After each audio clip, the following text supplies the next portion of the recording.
To see if we can get some good feedback. We got a good crowd here tonight to do that. So Charlene, you want to talk about that a little bit? Yeah. Later in the meeting, we're going to go over our bylaws. And one of the things we're thinking about changing is that members of this board can come in on Zoom and not be here with the audience. And the commissioners have already approved that, but they haven't contacted us about it. So we were just wondering how the public felt about that. If when you come here to talk to the planning board, if you would rather we be here or we be on Zoom or whatever. So how are you? At this point, you can be free to raise your hand and tell us what you think. Any ideas? Any strong feelings about that? Come to the podium. Just come to the podium so you can talk. I just think it seems like a real efficient way to do it, but there's something to be said for being in person and everybody being here. Yeah. That's my only Okay. statement. I think this would be more for emergencies as well, or for someone that's out on vacation. It's not going to be the norm, I think. At least it hasn't been. Yeah. So I was the one that made the request because I travel so much for work and I don't want to not be involved. And I don't like just having to watch it on YouTube and not being able to provide input until after the fact. So the request came from me for personal reasons because of work. And when I agreed to take the position, the commissioners told me that I'd be able to do that. So. And for transparency's sake, we do have David Fisher on the phone. He's out of the country. And again, he wants to remain involved. He was traveling. He is participating, but, will not be able to vote because everything hasn't been clarified yet. Right. But we do have earnest individuals who do want to participate and are very involved with the business of the county. And we have the technology to do it. And so we're just wanting the framework put in place. Yeah. I would hope it'd be the exception rather than the norm. I'd hate to show up here as chairman for a meeting and there'd be nobody sitting there and everybody's on Zoom. And then that makes it tough. So I would hope that we just use that for the exceptions. Are there comments from the gallery? Okay. All right. Thank you for that. We need to approve the minutes from December 12th, 2023. They've been on our system for a while. Anybody got any corrections or a motion to approve? I move that we approve the minutes. Been moved to approve the minutes. Second? I'll second. Second. Any discussion? Hearing none. All in favor, say aye. Aye. Opposed, nay. Abstentions? Motion passes.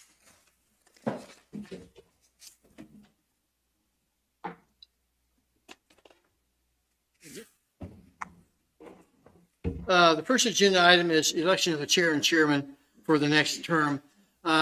I don't want to throw anybody this new right off the bat, so we're going to move that to the last thing we do today, election of new chair and new vice chair. So the next agenda item is Z 24-01, David Wakefield. David, I see you're here. Can you come up and kind of give us a little synopsis of what you're proposing to the podium?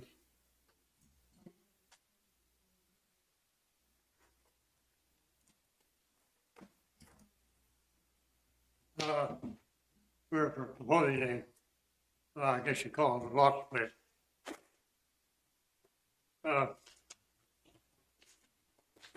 Letter I got from you said, there's a public send notice of the hearing of a zone change from agriculture to CS countryside district for purpose of a lot split. And the purpose of this meeting will be held tonight, so we plan to be. So David, just tell us in your own words what you really are asking for. our granddaughter wants to build a house on our property. We sold her some property Uh-huh. off of ours, split it off of our property, Okay, okay? all right, That's what it's all about. okay. Any questions for David? How many? It's 10 acres. How many acres was it that you're splitting off? 57, The total is 57. And you're yes, that's splitting what off- we're splitting off for her, Okay. 57 acres. And you're keeping how much? We're keeping 3.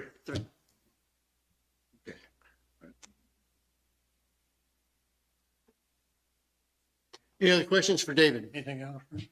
Thank you. Staff report? Darren?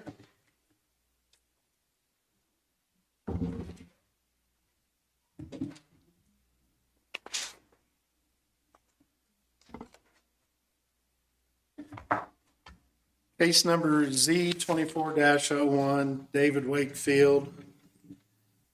Looking for approval of rezoning from agricultural to countryside for purpose of a lot split.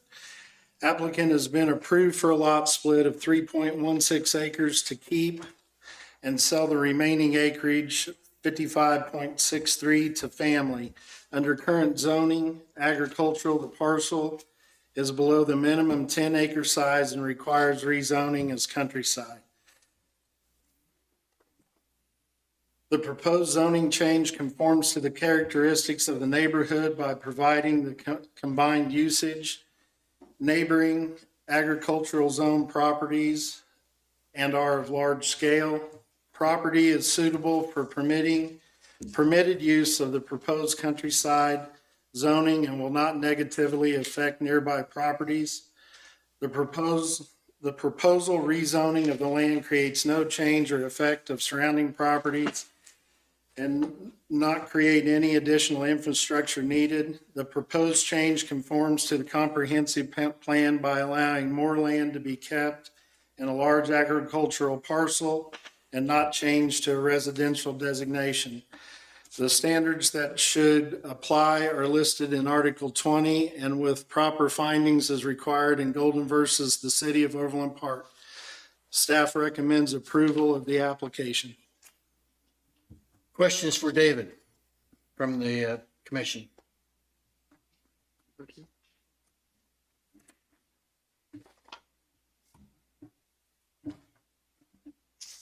Darren, you must have done a heck of a job. There's no question. The night's not over. Okay, thank you. We'll now seek comments from the gallery. In order to comment, please come to the podium, tell us your name and where you're from, and then you can say your piece. Okay, going once, going twice, 3 times. Okay, no comments. Discussion among the commission. It's easy. Seems pretty straightforward. And just to note, it does meet all the golden rules enumerated, the 8 factors that we consider based on our state constitution. So do I hear a motion to approve? A motion to approve. It's been moved, I'll second. been moved and seconded to approve this application. Any discussion? All in favor, say aye. Aye. All opposed, nay. Abstentions, nay. Passes unanimously. Thank you, David. Yep. Okay.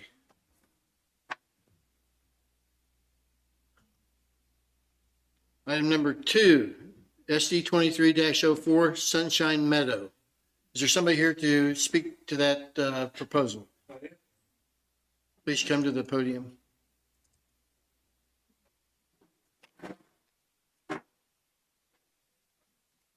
Mike Page. And I guess my proposal is that to initiate a subdivision at the corner of 1700 and Guru.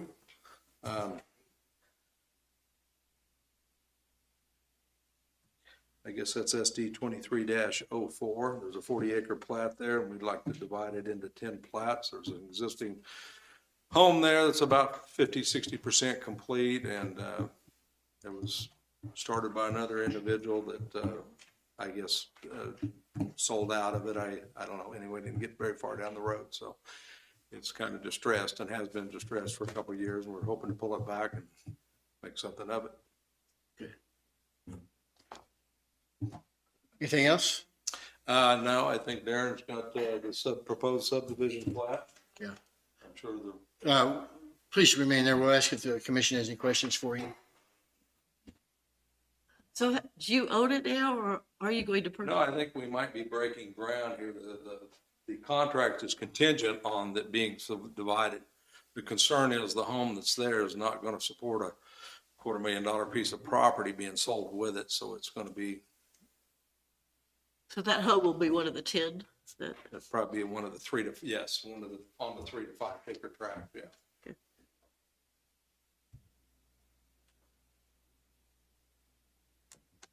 so basically I have 3 concerns, sort of. It's the roads because of the letters we've received, and the water and sewer, so I got a lot of questions. Okay.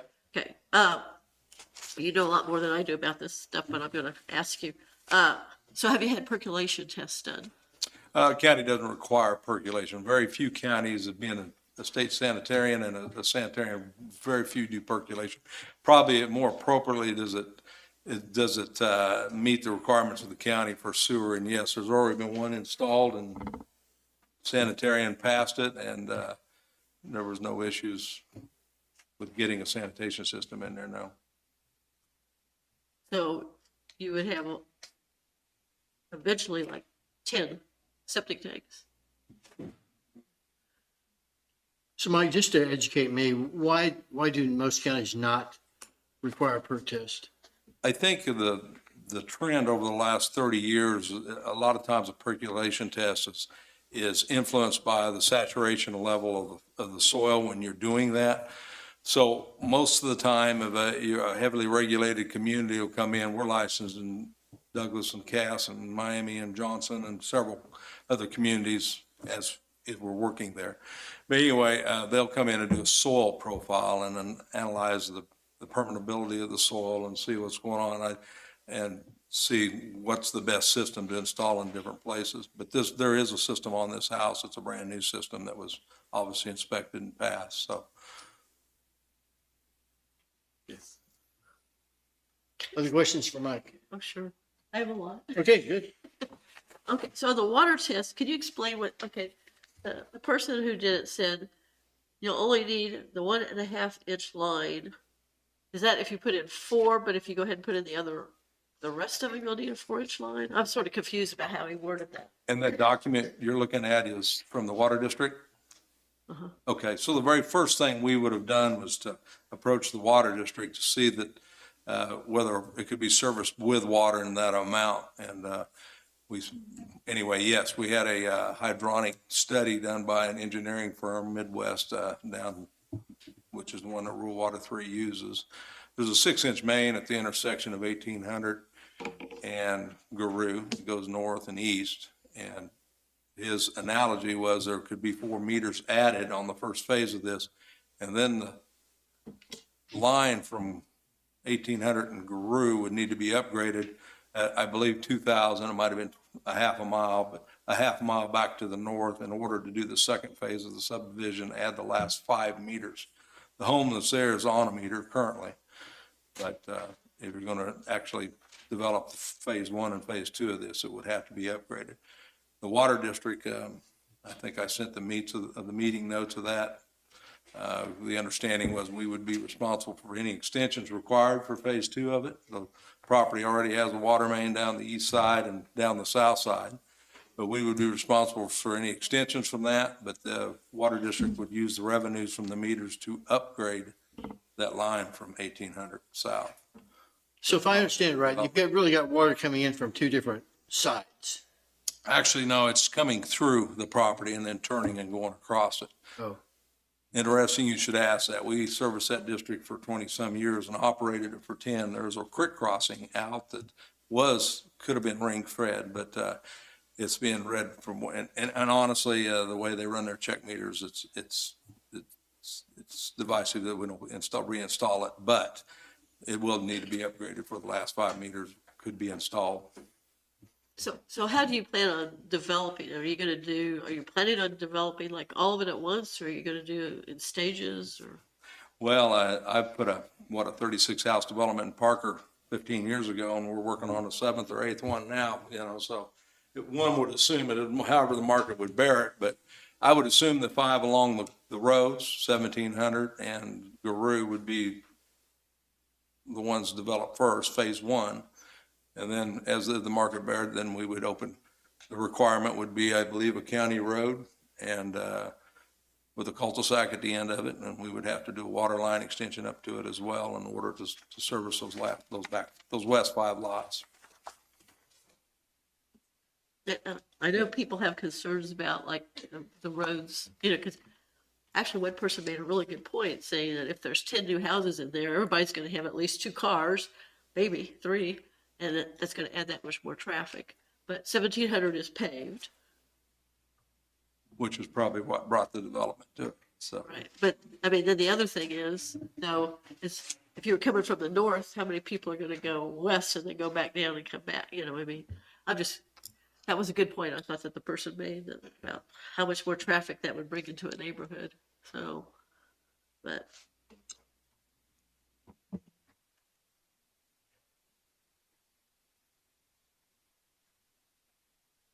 I know that this was my neighborhood up there. I would really be concerned about it. I would really think about it.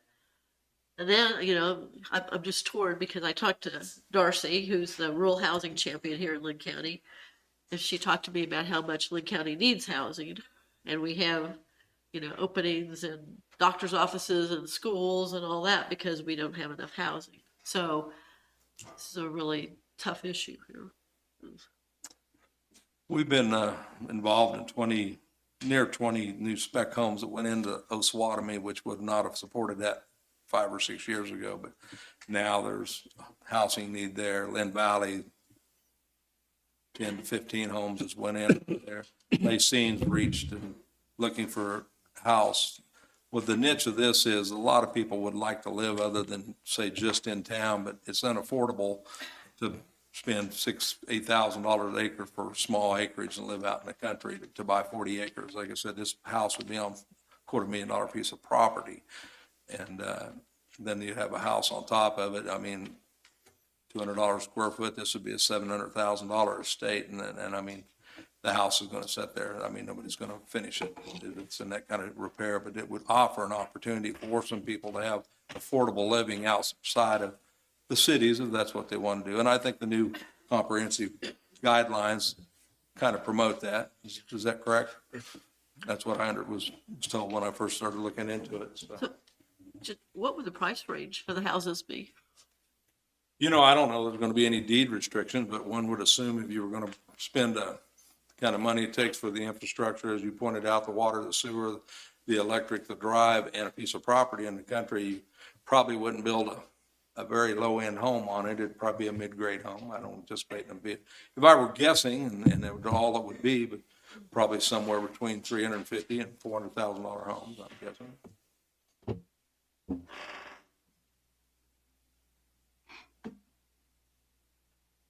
Other questions? So are you going to have like covenants on that area or? Don't intend to.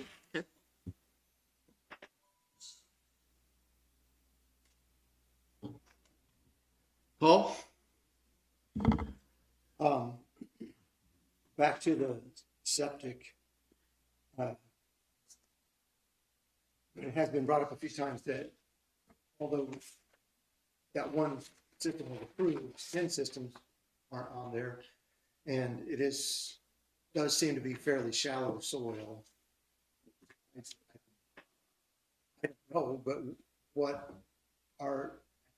how can we assure ourselves that on that shallow soil, we're not going to saturate and run off into where the creek used to be, given, 10 families with 10 systems and 3 teenagers and Well, I assume that was probably addressed when the community came up with a clump plan and the minimum requirement for a home or sanitation system, 2 to 3 acres, I believe, is what was took into account for that. Some of these tracts are going to be 5 acres, 5.5 acres.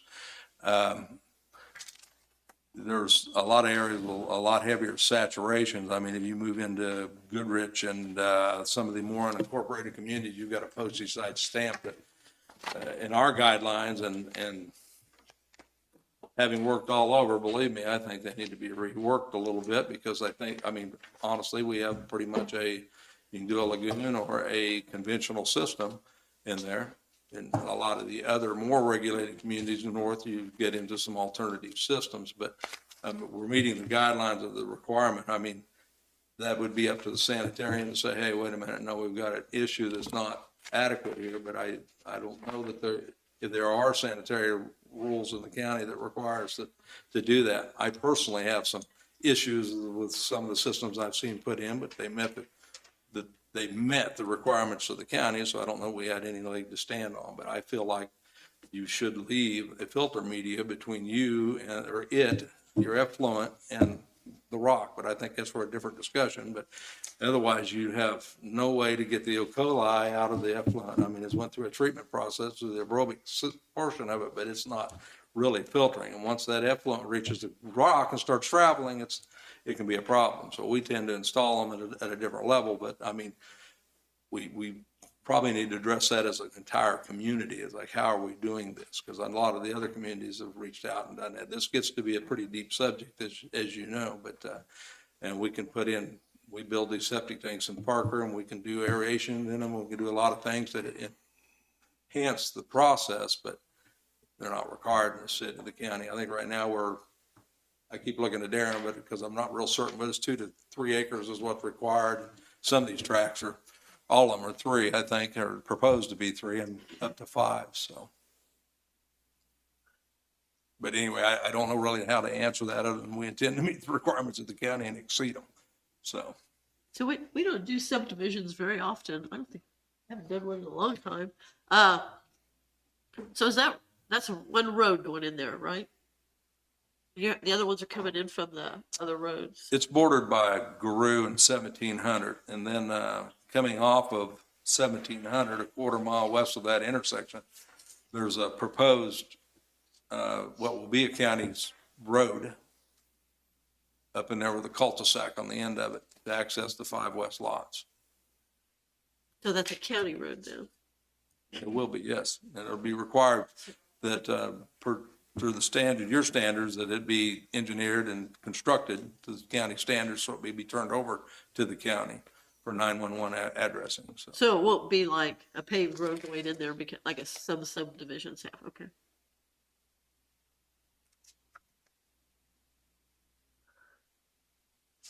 So the other thing, like I said, we haven't done subdivisions in a long time. And when we've done them in the past, I think I could tell you 5 that never came to be. So do you have like any certain time frame that you'd have 1 or 2 houses done, or? Well, I expect to have one of them on the market if we get through this evening and get through the commission next week within 120 days.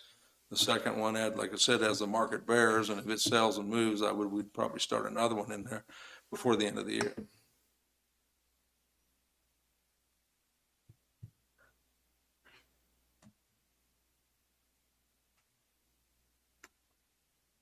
Other questions? Thank you.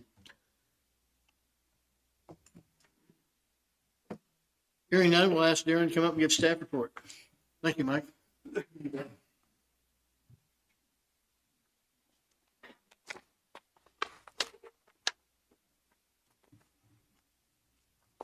Case number SD 23-04, M&M Adventures LLC. Asking for approval for a plat called Sunshine Meadows, 40-acre tract of land to be subdivided into 10 parcels.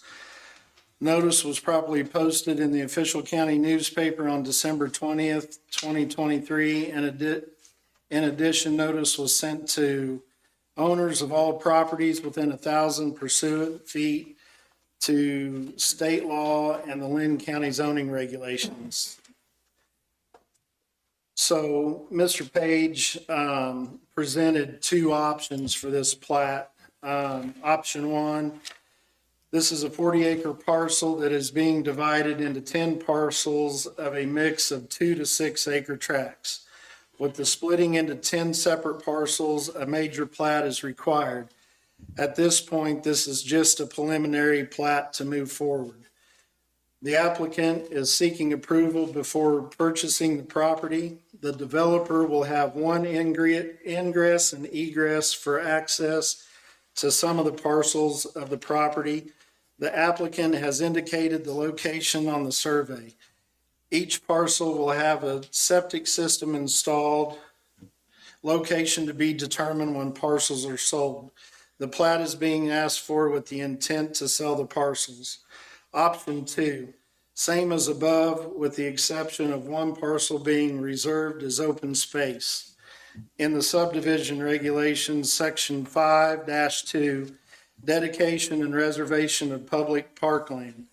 General requirements. In subdividing or re-subdividing land zoned and intended for residential use, the developer shall, at the request of the county, dedicate or reserve land for public purposes, or pay a fee in lieu of dedication, or select a combination of dedication or reservation of a fee.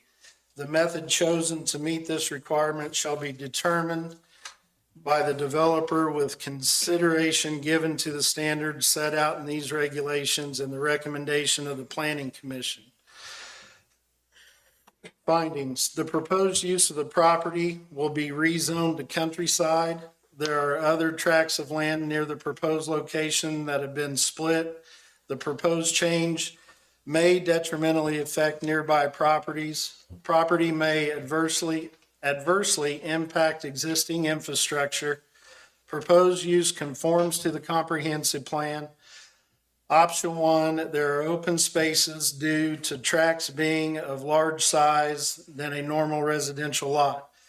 The property is about 5 miles from the town of Parker that has a public lake and school playground. So with this, it's, he's asking for a preliminary, with an approval of a preliminary plat.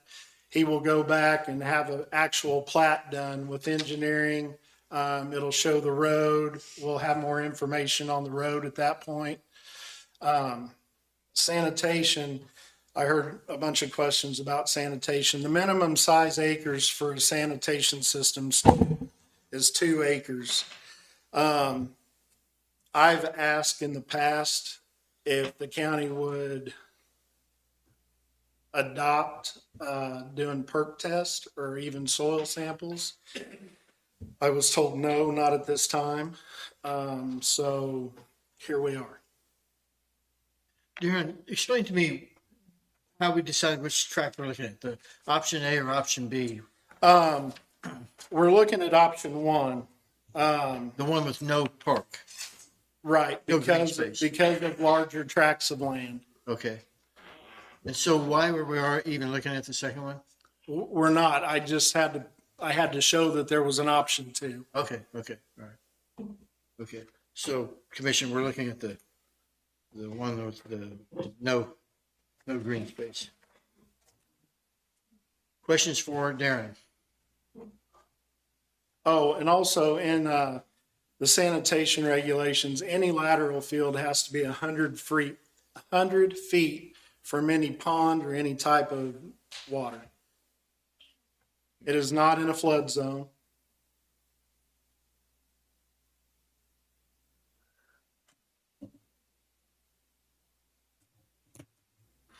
We talked about it on the phone earlier, but I'm still confused as to when they do or do not, the new subdivision regulations come into play in this situation, since this is the first one most of us have done.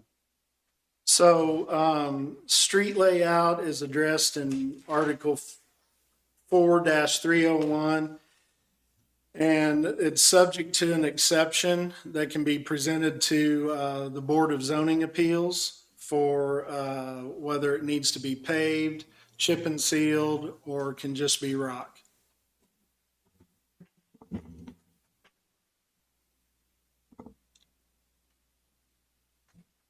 So what's the process of that then? I mean, you said it goes before the Board of Zoning Appeals. How does it go there to do that? So it'll be applied for as an exception, and it'll go before the Board of Zoning Appeals. And the Board of Zoning Appeals can say it can be a rock road, a gravel road.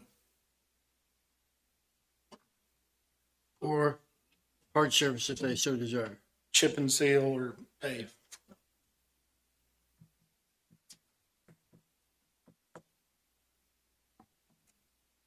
Other questions for Darren?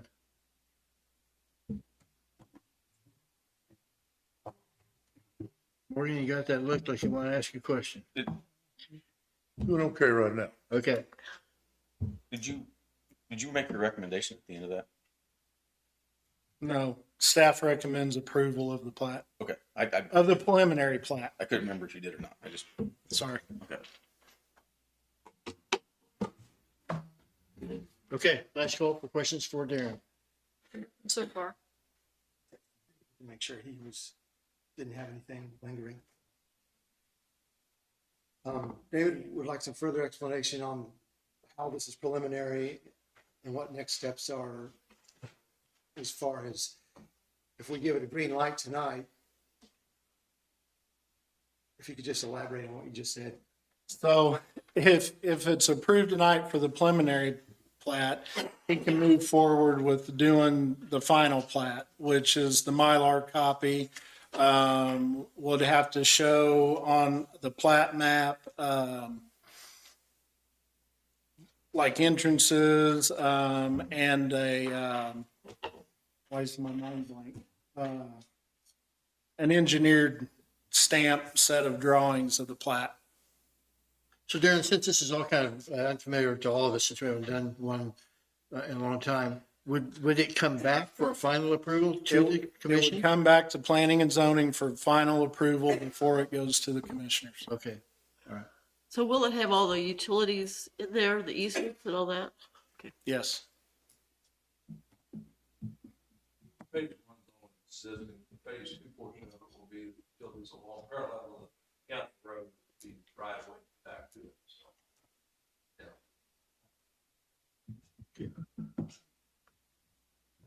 Elizabeth? Nothing. Okay. I think Charlene got most of my questions. Thank you, Charlene. Thank you, Darren. Now we we'll open this up to comments from the gallery. Just let me say, I know a lot of you are here for this issue.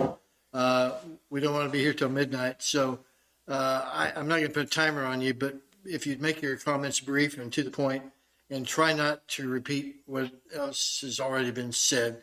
You can say, and I agree with so-and-so, but don't go through the whole litany of explaining it, and maybe we can save some time and still get what we need to be heard, what needs to be heard.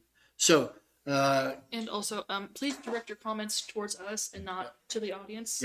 yeah, all comments need to come to the chair, and you need to be standing at the podium when you talk. So, whoever wants to go first, raise your hand, we'll get you up there. Come on up.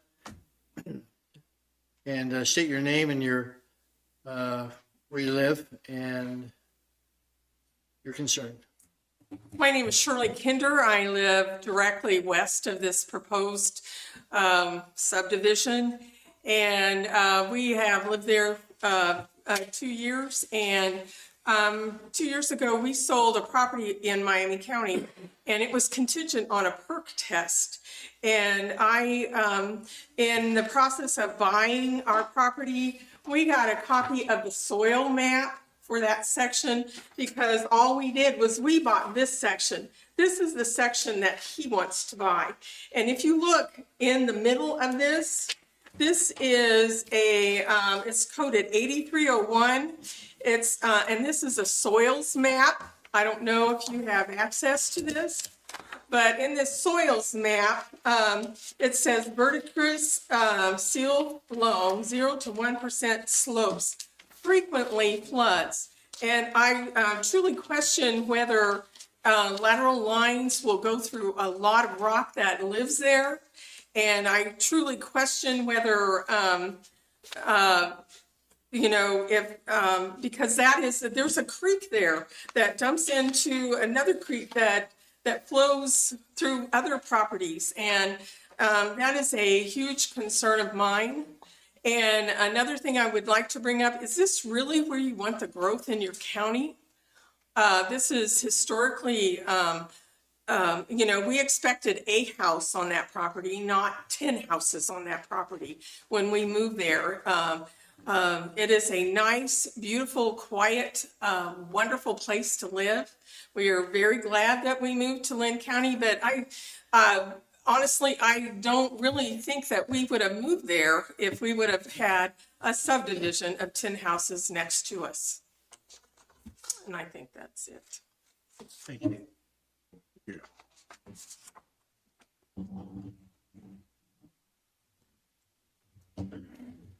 Hi, my name is Nathan Howard. I represent the property about 100 acres just south of that property across the road from 1700.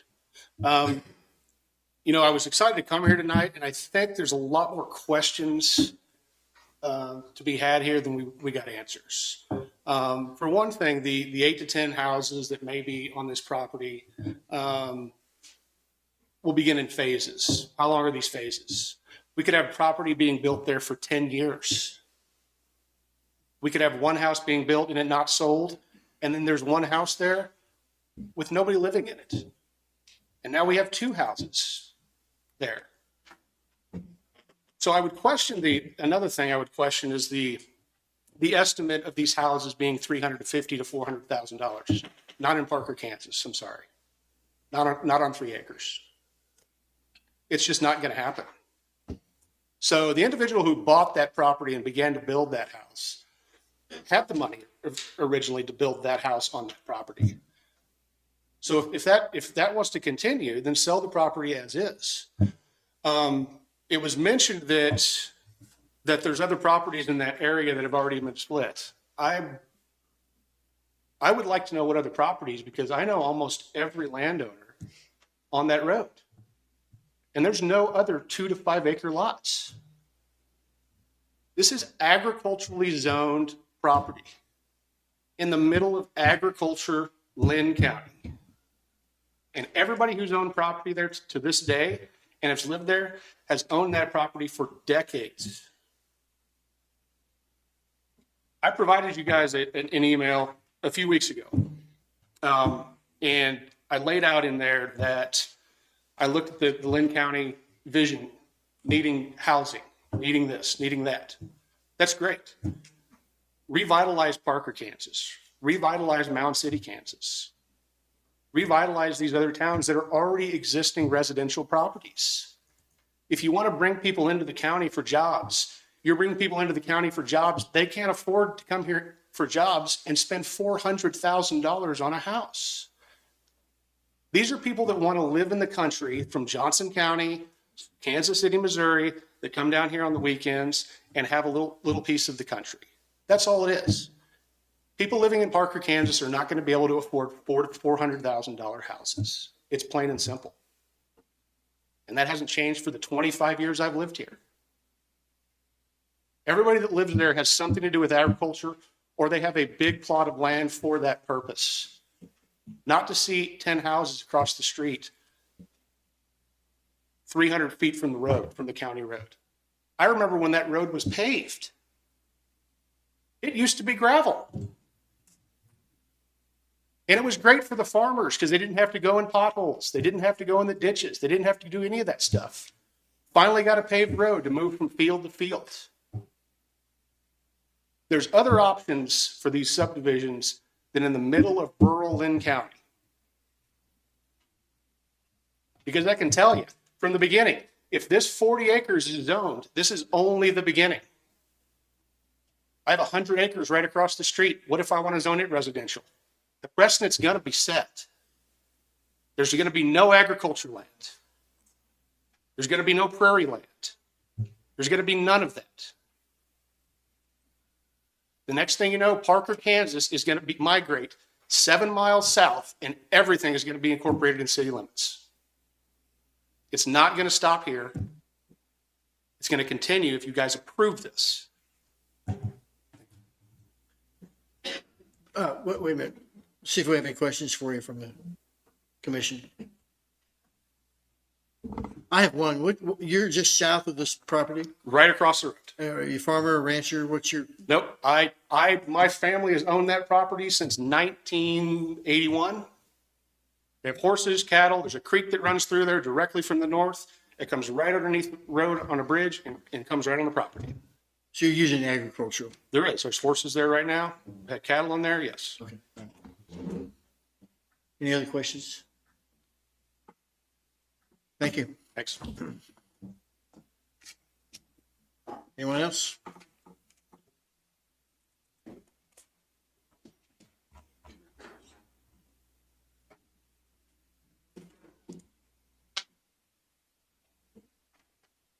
Hello, board. I thank you for letting me talk. My name is Larry Kinder. I've lived at 7268 West 1700 Road since 1975. I would like to ask you guys a question. Have any of you went out and inspected this Sunshine Meadow property? The property proposed? Yes, I was there a week or two ago. you have. Thank you, ma'am. Anybody else? Okay. Since not all of you have been there, I wonder if any of you have checked the soil types. Now, I'm going to override that soil type just a minute, and I'm sorry, I won't be here very long. The majority of the soil on that property consists of 4 dales: Gregris, silt loam, Clanson rock outcrop, summit clay, and Nokumia. The soil types were taken from the soil survey of Linn County and Miami County of the Kansas Department of Agriculture and the Soil Conservation District. In this book, which you guys will probably look up online, but it's here in the county, there is a section on building site development on pages 86 and 87 on these soils.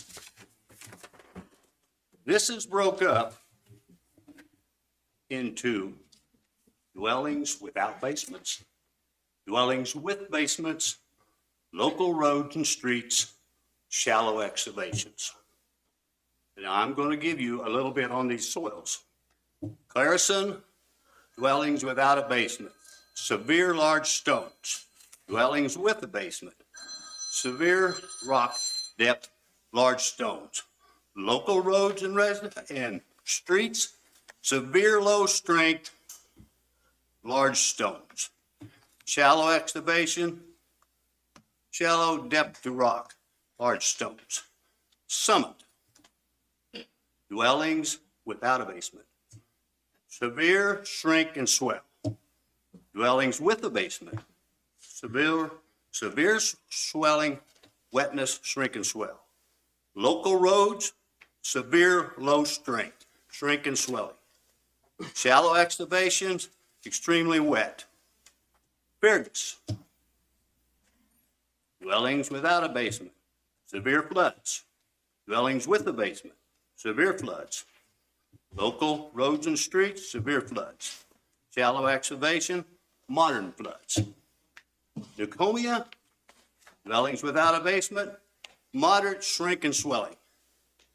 Dwellings with a basement, moderate shrink and swell. Local roads and streets, severe low strength. Shallow excavations, modern to clay. So if you look at those soils and the United States Department of Agriculture and the Soil Conservation Districts recommends not developing on those type of soils. Now, I want to change that just a little bit, but like he's already changed, if you change the zoning, I think you open it up for everybody in the county of landowners can develop theirs, because when you start a preference, I think you're going to have to follow it. Now, if you look at the small towns in Linn County, you can see that every one of them needs help. Why not put subdivisions next to small towns that have infrastructure in place? That way, small towns and the county both would benefit. So owing to these reasons, I say no to changing the zoning of this site. And I thank you very much. I got a question. Please stay here if we have questions for you. Anybody else? So there's been a lot over the last couple of decades, there's been a lot of this similar type development in Miami County. Is the soil here any different, here what we're talking about, any different than Miami County? I cannot answer that, sir. I only looked at this particular property because I thought that's what we were talking about. Yeah. Okay? And then my other question is, what about the rest of the county? Is the more south you go, is it different? We'll have, That's, Yeah. I just looked up, I went into the soil books from the United States Agriculture, went to that plot and looked up those soils. Yeah, okay. And so that was my thoughts on it because it recommended not to develop on that kind of soil. And any other questions? Any other questions for Mr. Kinder? Thank you. Yes, sir. Anyone else? For a minute. I'm actually his son. I'm Jeff Kinder. Just a couple of other things on that. So with that type of soils, what's typically recommended is lagoons. So my question was, are we going to have 10 lagoons next to the house? Okay, right? Did a little reading in the state of Missouri. The lagoons that are in the state of Missouri, they will tell you 90% of them will fail right now. Wonder why? You know why?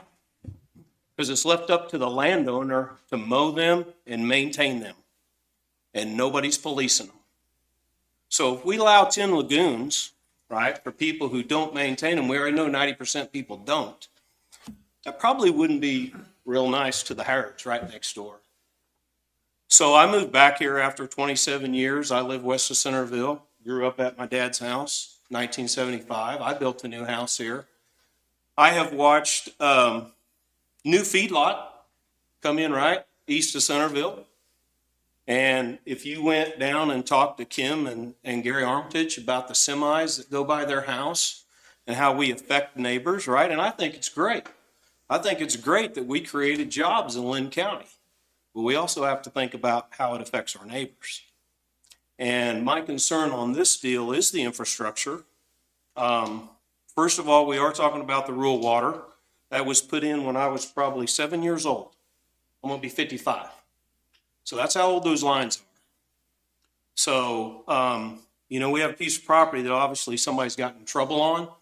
Now they're looking for a way out. I would also be concerned about the person that would add this additional water line down there is the developer. So now we got a conflict of interest of them doing the work to add the additional lines. And then is that going to raise all the neighbors' water prices? Because now we got a cost associated with putting new lines in. So I have a lot of concerns about this whole deal to begin with, but I did want to bring up the lagoon issue because those types of soils are typically is pushed. If you go to Miami County, they have some very strict rules. And the other question I would have on that, has anybody requested or should the county request that the developer have an EPA study done? I think that would be a pretty good idea. Are you saying the PA is a perk test? Is that what you're saying? Yeah, a full EPA study on how that's going to affect. Like an environmental impact study. Yeah, what's the environmental impact going to be on that surrounding area? Because I'm familiar with that property too. So, right, I'm in agriculture. Most everybody knows, and just to answer your question earlier, there's tons of different soil types in Linn County, right? Some are meant for growing corn, some are not. In that piece of ground, I've known it all my life. The guy tried to build 2 ponds there and he couldn't get it done. That was when I was a kid. It's very rocky. The thistles grow there. The Ceresus lespedeza grows there. And the reason those things grow, because every time we have a drought, the grass burns up because there's no topsoil there. It's very, very thin to rock there. That's why my dad asked if any of you'd been out there. So, because I am familiar with that property, and the reason you go by there, it was never farmed, ever. A lot of ground around here has been farmed, right? And then it was turned back to pasture, and you kind of find out, why did it go back to pasture? Because it was poor soil. right? That's why it goes back. And so those soils maps really help you as an agricultural person decide, you know, hey, can I buy that piece of property and plant corn, or can I raise cattle on that piece of property? That little corner piece down there is, in my honest opinion, I would put it maybe one, maybe two. There's another piece that I know, because I know about every piece west of 7 Highway. It would probably be right at the highest point of the lowest agricultural use ground that I know of in the county, because it's that close to rock. It should be a rock quarry almost. So anyway, that's what I have to say on that. But I did want to bring up the lagoons, and the lagoons are definitely an issue. They're an issue on maintaining. My brother had property in Miami County. We had to go up there. We had to redo the whole lagoon before he could ever sell it. They're very strict on this stuff, and it's all really regulated with the EPA. So the house that you built, how close is it to this? Oh, I'm 7 miles. Is it, and it's different soil? Yes, Okay. very different. Very different. Tell me a little bit about that. In what ways? Well, so soils are graded by, if you understand soil maps, because it's done by the USDA, they're rated on what is the percentage in, say, a 10-year period that I could grow crops, or whether I couldn't. So if I have a 50% soil, I can grow wheat every other year, or soybeans. If I have a 70% soil, I can grow 7 out of 10 years. I'm going to get a crop, right? 8, 9. See where I'm going? Lacine bottom ground, broke by the river bottom, probably 80 and 90% soil. When you get into this type of soil where this is at, I wouldn't give it a 10. I didn't look on that sheet, but I promise you it's rated, because all soils are rated. You go like to where my house is at, it's a 70, right? Even where I built my house is 70. So that means it's black dirt, right? It's low down to rock. So again, we can get seepage of lateral lines, and we can get the perk that we need for a septic type system. So anyway, all that comes into consideration when you think about that. I mean, I know properties that have lagoons, and that's the reason they do, is this reason right here, is because they can't perk because of the rock of where you are to rock. And when you're talking 10 houses on this property, I'm very concerned about the seepage that would have, especially again, if you went out there and looked at it, the actual draw starts clear back on my dad's place, almost 1.5 miles up the deal where the water comes down. It comes down from the west. You got another one coming down from the east, and they actually meet on this property and turn into one. And then it goes all the way down and eventually ends up in the Big Sugar, I think it is, eventually, as it goes down. And, you know, the last 2 years, those draws probably haven't had a lot of water go down through them. But there'll be times that there was a lot of water going down through them. And so I was even questioning how you going to fit. And I got a little better understanding tonight. I thought it was going to be, we're just going to cut 5-acre tracts out, right, and cut it up. Well, now it's sounding like more like, okay, well, this one might be 3 over here. This one might be 3.5. And the reason they're probably cutting that around like that is because they know you can't build a house in the middle of that draw where all that water comes down through. So, but then again, we're going to probably have to run lines back towards that to get the perk on that. So again, I have a lot of concerns about that. Again, I don't live that close, but I am, all the neighbors, every piece that's next to it, I grew up with all those people, and my dad just lives 1 mile down the road. So it's kind of affecting the community. And I agree with them. Subdivisions, to me, next to towns, we have lagoons. We have sewer, we have water, we have all those things there for that. And we also have, and by the way, we have no ambulance service in Centerville, Kansas. So now we're going to put a subdivision out here where we have a rural fire department and no ambulance service. So again, we're talking about infrastructure items here, that how it's going to affect the county. And again, you guys are really, ultimately, you decide how you want our county to look and how it moves forward. And Nathan was correct. Are we going to open this up to everybody? Because then I think about the pressure that it would put on our police and our ambulance. If we start having a subdivision here and then 4 miles over here, we put it over here. Now we got fire departments in I mean, we're all over the board. So it's a lot of things to think about from your side. But my biggest concern was the lagoons. I would just tell you that up front that I brought up of how that was going to be on the sewer system. So thank you. So I have a question for you. I sit in these commissioner meetings almost every Monday, and the ambulance guys come in and give reports each week. And they go to Centerville. From Pleasanton, Yeah, so there's service in the county for Centerville. It's just coming. 45 minutes. Yeah. It's a supervisor that goes out. And then when he gets there, then the ambulance to transport them still has to come from Pleasanton or Lacey. Okay. 45, Today, Roger sat behind an ambulance. 45 minutes, that might not be important to you unless you were the one having the heart attack, right? So, thank you.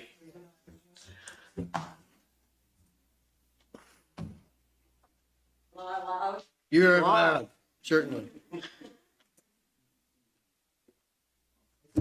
My concern is, Look, give me your name and where. my name is Barbara Hines, Hines. Okay. I live at 18725 Giroux Road, Parker. And is this going to be retirement homes built in this, or is it going to be all residential? And you have to stop and think, when you bring city people down here to the country, they don't realize how far they have to go to get to a doctor, a grocery store, whatever. And Giroux Road is fine for us that are on it. We survive, we do real well. But when you put 10 houses on, and you might as well figure there's going to be at least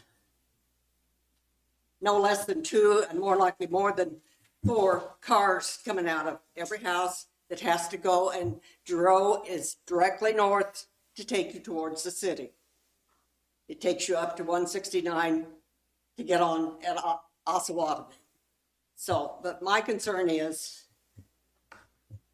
let them build their retirement or their little village down here. It won't be long before these people will be saying, oh, we've got to have better roads. Now, who's going to pay for the roads? The farmers or anybody's property that abuts to the roads.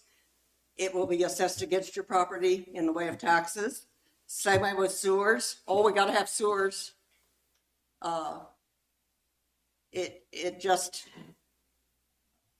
It's no way fair. Don't improve on your house because we're going to put a new road and it won't, your house will take it out. But no, we changed our mind. We're going to go behind your house, or we're going to tear up your property more. So, any questions? I'd be glad to answer any that would like to know something about how wonderful it is to have these piecemeal villages put in. Questions for our speaker? Seeing none, thank you. Appreciate it. Thank you.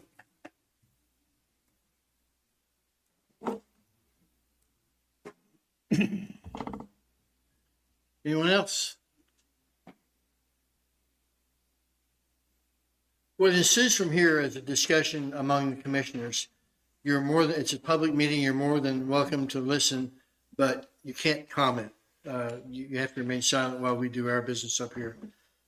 If there's something that you think we're missing here, raise your hand, and if it's really, really important, we'd probably need to hear it.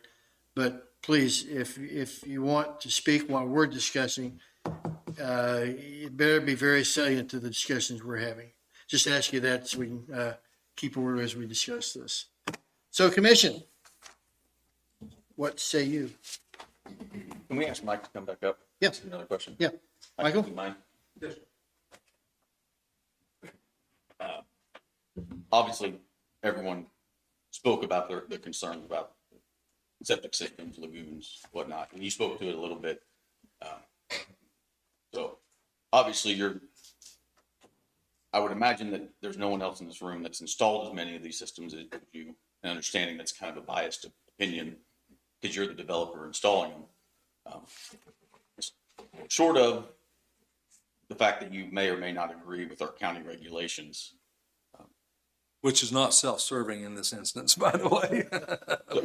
Go ahead. I'm curious, listening to all the concerns from everybody. Can you provide some feedback, your opinion on that? Because, just generally speaking, and I got 5 kids, so 7 of us in the house. I got a septic system. I can't imagine 7 people living in each one of those houses all having a septic system in that small of area. But I don't know much about septic systems, so I'm just curious if you can address some of the concerns. And Mike, one of the questions you may answer while you're doing this is the question she had, is are these single residence homes or are they, You would be in control of that, but certainly that's all I'm applying for. There's no multifamily, there's no, even earlier we talked about the quality of the home and the tracks, but it would assume that it would be in the county's best interest if you were to apply deed restrictions, not to put very inexpensive homes there. That would not be, we've had other subdivisions in the past that were not successful because they were intended to. but your intent is just to have it single family residence? I think they'll self-regulate. If you put these in and you got a piece of property that costs $50,000 to $75,000 to develop, and then you must buy a meter and you must put a sewer system in there and you must develop it for another 20, you're not going to put $100,000 home on that. You're going to put a decent sized home on it. So yeah, there's all an array of different opinions. I'll try and get back to I know of nobody that does percolation tests because they're influenced by the water and the moisture. Out of all the counties, Bourbon, Anderson, Bay, at the further south you go, the less regulated it seems the communities become. But we lived in Miami County we lived with Miami County when they developed all the rules from the Wisconsin mounds and the at-grades and all that. And if you go to Douglas County, in my opinion, these are not sites for lagoons. I would never recommend that. If you were building a home in Miami County and the county come out and did a soil profile on your property, which I want to say right now, that if you'll look at a soils map and consult with a soils engineer, you will find this whole part of Kansas and Missouri in here are terrible soils. They're terrible soils. And you get down into the river bottoms, even those soils we're not talking about growing corn or beans or milo or wheat. We're talking about building on it. And that would be, I couldn't agree more that it's not agricultural property.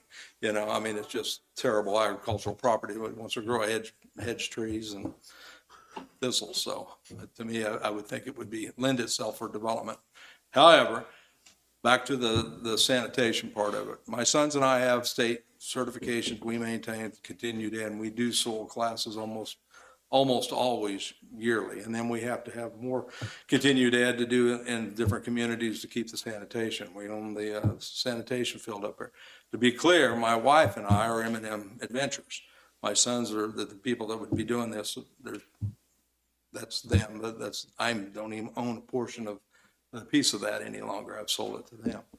All right, but the actual lateral fields themselves, the county come out, and I'm assuming whenever we did our comprehensive plan, our clump, at one time we were looking at 3-acre tracts, and they reduced them down to 2-acre tracts for sanitation. And a lot of the issues you had are the I'll say Beagle, but the Goodrich and where they had the small little postage-sized towns and the unincorporated, the Centervilles, and we now have a sewer system in Centerville because it doesn't support a sewer system. When they first developed Centerville, a water well, the whole 7-person family probably used 300 gallons of water. They had a 200-gallon septic field. It took care of it. We don't do that anymore. I'm sure your family goes through closer to 10,000 gallons of water or 12. So anyway, you have to design these systems. What's transpired over the years is we put bigger septic tanks in and sometimes multi-chambers, and then we use different products and rock and pipe. We use infiltrator chambers, and there are some more conventional systems that help you hold volumes. The soils in all of this part of Kansas, you can't argue with that. The soils are terrible. But that being said, are we all going to move? We all have homes in the country, and we've had a lot of challenges with the sewer system, but the soils are atrocious, except for in the river, very bottom. So anyway, what it is, having done many industrial and commercial sites, it's hard to find the kind of soils that's not very liquid or very plastic or very expansive or contractive to even maintain structures. So, but yeah, it's out there. I promoted, not in the very long ago, that we would do something more with our lateral field. That's not self-serving. I mean, with our lateral designs in the county, because I felt like we need to, I mean, in theory, you go out there and scratch off the rock and throw an effluent field down on it and discharge to it, but you need to put some dirt media in between them and even bring them up to shallow to grade systems. And like I said, we're very familiar with them because we have to work with them all the time. I think we're the sewer operator for Parker and Linn Valley and Englewood, I don't know, several of them anyway. But we're very familiar with what processes look like. But I would not install lagoons on this personally. Now, as I told you, I'm not planning to doing deed restrictions. You guys as a community are going to be in charge of whether there's multifamily houses there or not, but that's not the application. They're single-family dwellings. Or the community of Linn County is going to be in charge of whether they allow a lagoon or the 400 linear feet or 300 linear feet or 1,200 square feet or whatever. That's part of the regulations. When we changed our clump plan here a while back and went through that whole process, and I'm sure everybody, I say this hypocritically because I didn't get greatly involved in it, but everybody got really involved in that. But we talked and we changed them, unless I'm mistaken, that we were trying to push development in toward the communities, right? I mean, a lot of times that was some of the things Charlene's on her area, because I know she was here through a lot of that, but we tried to push that growth in toward the communities and it fit the requirements of the community. I think some of those things got changed in your last processes for the, well, I'll say the clump plan. Am I using the right terminology? Okay, comprehensive plan. There is a development that I can remember being just up the road, maybe a mile and a half. It's one of the last ones I can remember. I think Steve Lyman applied for a subdivision plat because I believe I signed it. But it's just around the corner from, I don't know, a mile and a half of here north and then back to the west a half a mile. But there's a subdivision that went in and within a couple miles of this one. And, I don't know what's right for the community. That's the reason we're here to discuss it, or the community of Linn County. I don't, but I do know growth's coming, whether we like that or not. And we either organize and do it appropriately and systematically, or it's going to be, we got many farms over here on the other side of Tanglewood. And I remember the gal coming in there jumping up and down because ambulance couldn't get to in front of her house. They're not county roads. They were owned by a developer that's defunct and gone. And, we learned. We now have county roads to these, not with 911 addresses and utilities and hydraulic studies. Back when the water district started, I was here too. Come around, a bunch of farmers, can you give me $50? We'll do a study. And you get on the line, you're on it. Well, now we have to have an engineer study every meter that's installed and make sure that we can support this with the water systems or whatever. It's just, we're much smarter about development than what we were years ago. So Mike, with your knowledge of Miami County, your knowledge of soils, they're doing these kind of developments in Miami County. Do they have a different type of soil? Do they have a different set of circumstances they're dealing with? They probably have a different set of sanitary rules. And I just took a class from the guy that managed the entire building codes, Mr. Mike Davis, up in Johnson County, just within the last couple of months. And historically, they'd say we put in 50% of our systems conventionally. Conventionally would be rock and pipe, infiltrator chambers, sanitary field, non-mounded or anything like that. Well, he admitted, he said, well, we're really probably more 40, 50%. That's the reason, like Jesse was saying, that his brother had to have a lagoon. Well, it was so expensive not to do that lagoon. It didn't make sense to do anything else, but that was because of the at-grade systems that were required there. But it starts into a different discussion. Are we going to change the sanitary codes, or are they 2 acres required? Or do we, like I said, it's not self-serving, but I would like to see everybody step up a little bit of what they're doing in the community for some of the same reasons you're mentioning now. But you need a filtering media between the ground rock and some of that, even if you have to haul it in. you have to bring it up and do that. So I can tell you, we put a septic tank right outside of that home, and we pulled rock, and we got rock up in there, and we put some feeding unit under, but we do these, if not daily, many weekly in Glen Valley, and it's across the road from I was looking at Jake, because his family put that quarry in there, I think in the 60s, but, you know, there's just rock and everywhere you go, and you develop in it, but it needs to be appropriate. Mike, I've got a question. When you're laying your lateral fields, are they comprised of a modular type of system now? Used to just be pipe coming straight out. I didn't know if you. I don't think that you're required to do anything other than rock and pipe.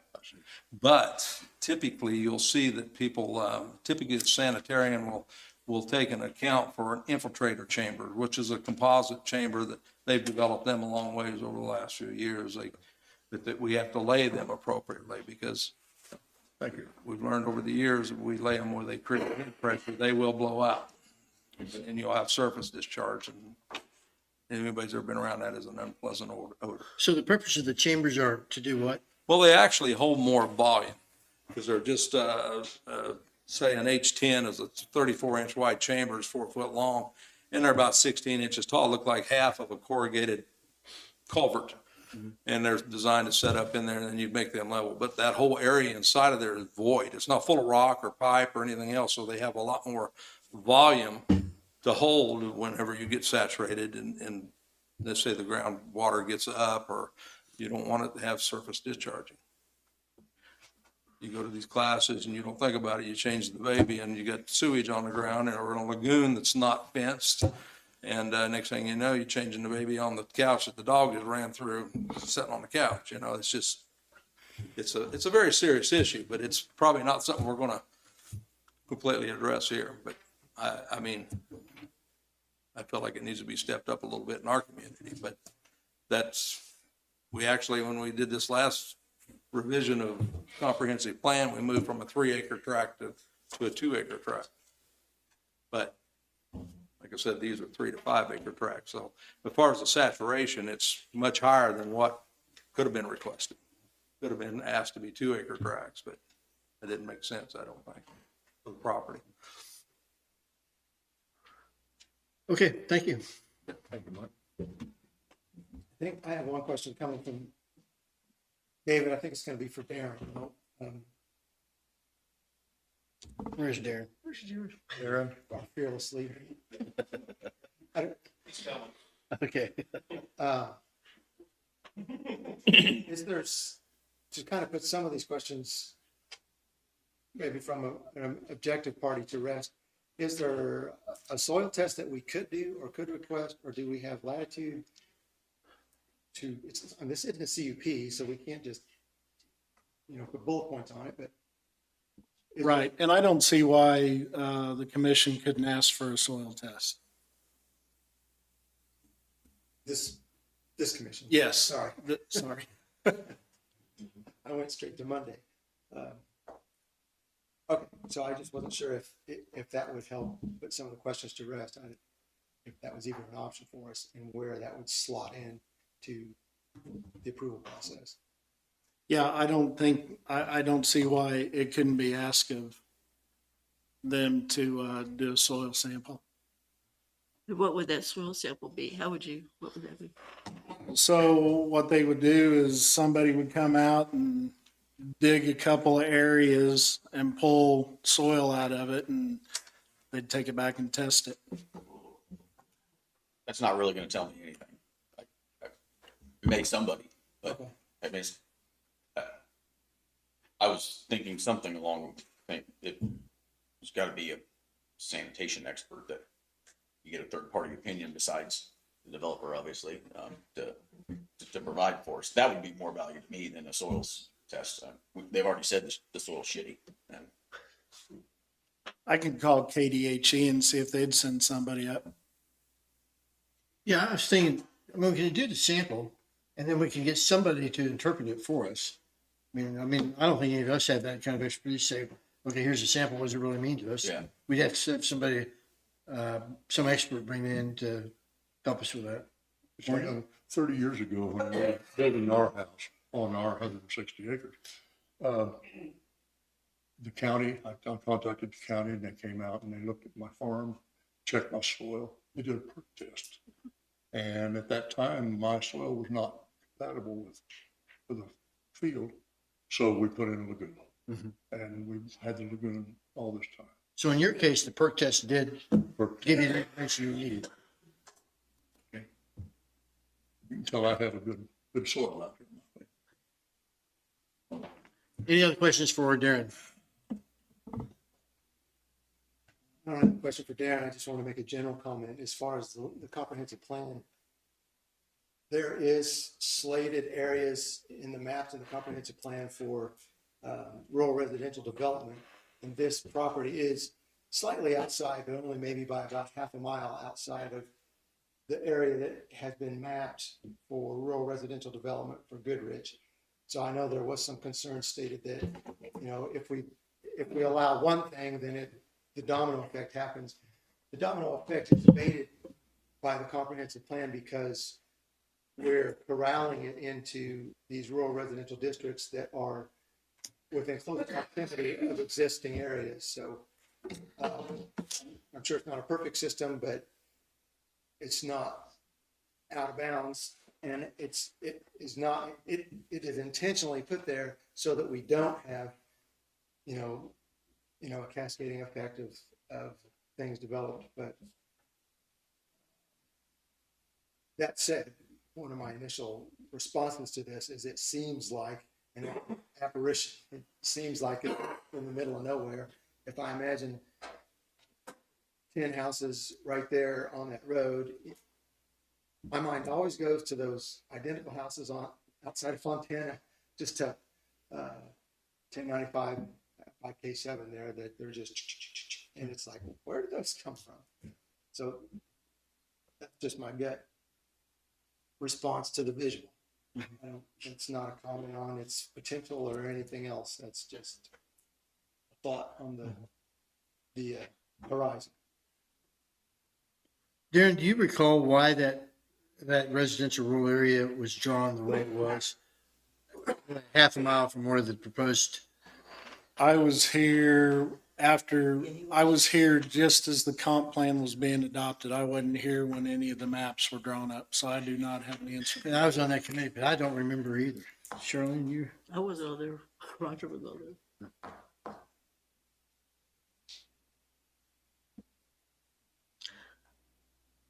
Actually, some of that I think was just IBTS's. I think it wasn't. Oh. All right, further discussion.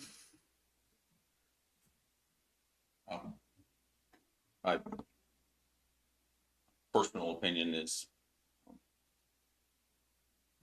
we have to find a way to bring other families outside of Linn County into Linn County to help with Linn County grow. There are several people, I commute to the city every day. There's several people that I agree that live there that want to get out into a rural area. Now, whether where Mike's wanting to build this or not is where they want to go. That's not up for me to decide.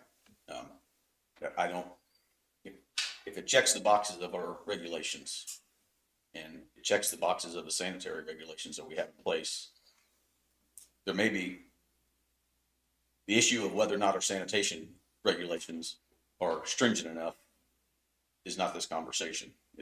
They're in place as long as we follow them. How else are we going to grow Linn County if we don't build more houses for people and houses that are desirable? I think if we limit developers, someone that has an idea and wants to try it, we're limiting the potential growth of Linn County. And I don't want it to be Kansas City by any means, but we got to find new ways to bring people in. I was on that group that did the comprehensive exam, or a comprehensive plan. And we stated 6 values. Number 1, strengthen our existing infrastructure and community assets. Number 2, protect the natural beauty and open space that make our county special. 3, promote a healthy lifestyle for residents of all ages and abilities. 4, coordinate growth with cities and lake communities to foster a regionalism mentality. Next, pursue multiple revenue sources to support the county services. And the last one, incorporate community engagement in all aspects of this planning. The two that stand out to me are protect the natural beauty and open spaces and promote the growth of the county. I mean, and sometimes those two are going to be at odds. So we're going to have to make, you're right, Daniel, we're going to have to make tough decisions on how we go about planning our land use.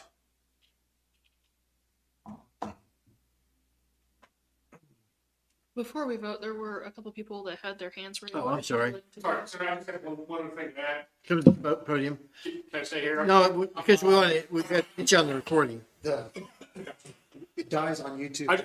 That's fine. I just want to add something to what Mr. Porter said, is that the lines are for what you guys have determined to be residential is just a half mile from there, right? And that prevents it from creeping. But this is outside of the residential, so it is creeping. So if this begins to creep, then what's another half mile? What's another half mile? What's another half mile? So those boundaries were set up for a reason. So stay within those boundaries and we're fine. That's what the growth of the comprehensive plan has taken into account. So just saying it's just 2 inches over this line will be okay. Well, 2 inches is a mile. If you give 2 inches, it's going to keep on going. So if we want to stay within those boundaries and the comprehensive plan set forth that, then let's do that. Okay? Let's not keep moving the ball down the field until we just don't stop anymore. So whatever's set up residential now by the comprehensive plan, let's focus on that first. And then we'll address something else down the line once that gets addressed. Okay. But just saying it's just right outside the boundary doesn't matter. It is outside the boundary. It's black and white. So that's the only comment I had. Appreciate it. Thank you. Other comments? David is asking if there's, I don't know if we sort of addressed this by approaching with the KDHE, is can we get a third-party opinion about the septic capacity? So.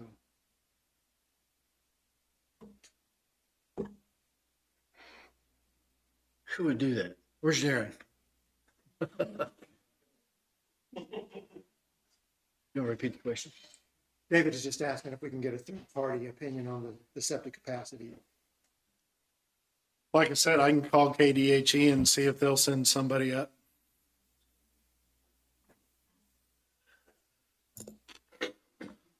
And because we're voting just on the initial plat right now, would that be something we would need to postpone this vote for, or would that be after this vote? Well, I think since it's a preliminary, which would set the precedence to move forward to a final plat, if you approve the preliminary, Mr. Page is going to move forward unless you ask him not to move forward but if you're going to do that, I would say table it, get somebody to do the third party, and then approve the preliminary. That way nobody's time's being wasted and moving forward and money being spent. Discussion about that. I would like to table it and get the third party opinion. Others, I have no problem with that. you want to make a motion?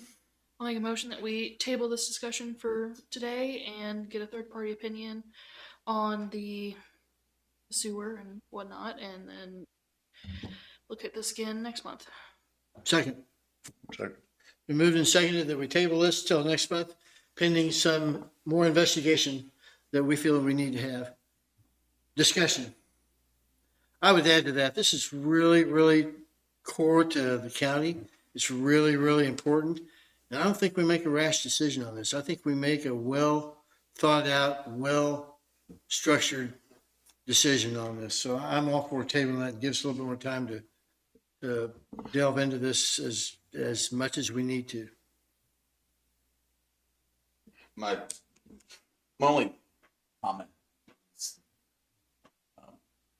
like I said, we're not the ones that set the regulations for what's required. So they come back and say, you gotta do X, X, and X. Well, our county regulations don't say that you have to do X, X, and X. So can we as a planning and zoning board say that you have to do X, X, and X above and beyond what's in our sanitary regulations? I think we do. I don't know, Darren, that's a legal opinion. I would have to get legal opinion on that. But just eyeballing, I think we would have the latitude to do that, but we got to ask Gary.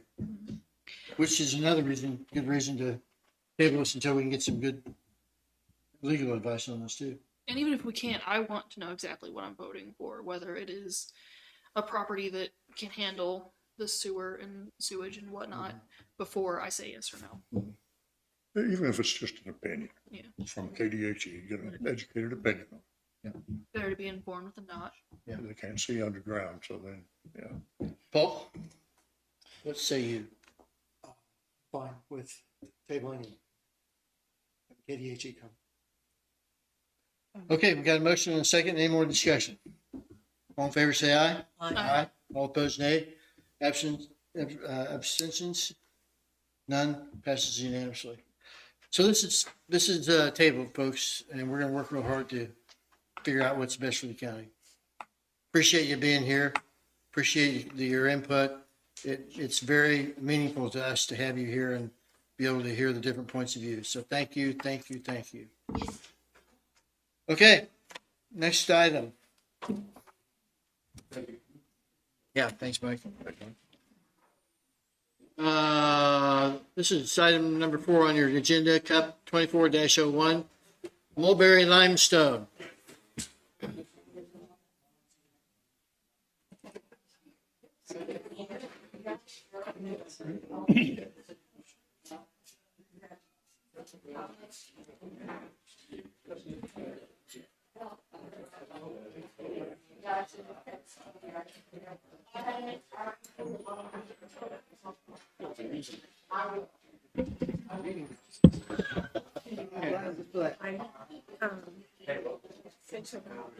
Actually, I think we have exactly. Like a public plan. It is. Right out.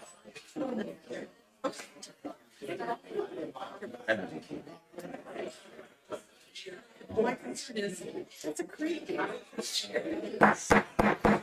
Okay, we're ready to move on to the next agenda item. Whoever is representing Mulberry Limestone, the podium is yours. Folks.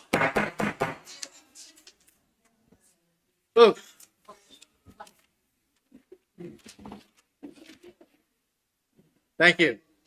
Okay, sir.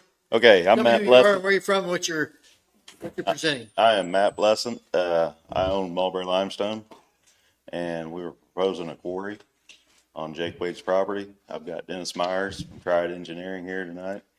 He is going to go over all the plans and the berms, new water source there. For dust controls, I got Dean Manuel here with the blasting that can cover. He's with Austin Powder, and he will go over all the blasting. Okay. All right. He does all shot service, so I'll turn it over to Dennis. Okay, thank you. Hi, my name is Dennis Meyer. I'm a professional engineer and a geologist for Triad Environmental Consultants, which is the firm that I own, and we've been in southeast Kansas since 1985. And we have worked on numerous different quarries with various individuals and environmental studies and all sorts of different things here. With respect to Matt's quarry, I'm going to brag a little bit on Matt, but he has about 7 different operations in southeast Kansas and southwest Missouri, and has been in business for 1991. So he's experienced in what goes on here, and it's not an easy task to get a mine open and do all the different environmental things that go along with it. We've got, in terms of the application here, there are several different steps that we have to go through. One is local zoning, whether it's a additional use permit or a change in zoning or whatever. I believe in this case, it's special use within our conditional use within your agricultural setting there. After we get done with this, then we have an environmental studies that we complete in order to get your knowledge of your site there, to make sure that there's no flora, fauna, different types of species that are threatened and endangered. We check with archaeologic sites, things of that nature there. But in general, there's several different hoops. After that, then we get the mining permit, we get the wastewater permit, or the water permit for stormwater construction management. There's crushing activities that go on, that you get an air pollution permit. There's regulations for noise, for all of his equipment, all of his training. You have the mines, health and safety.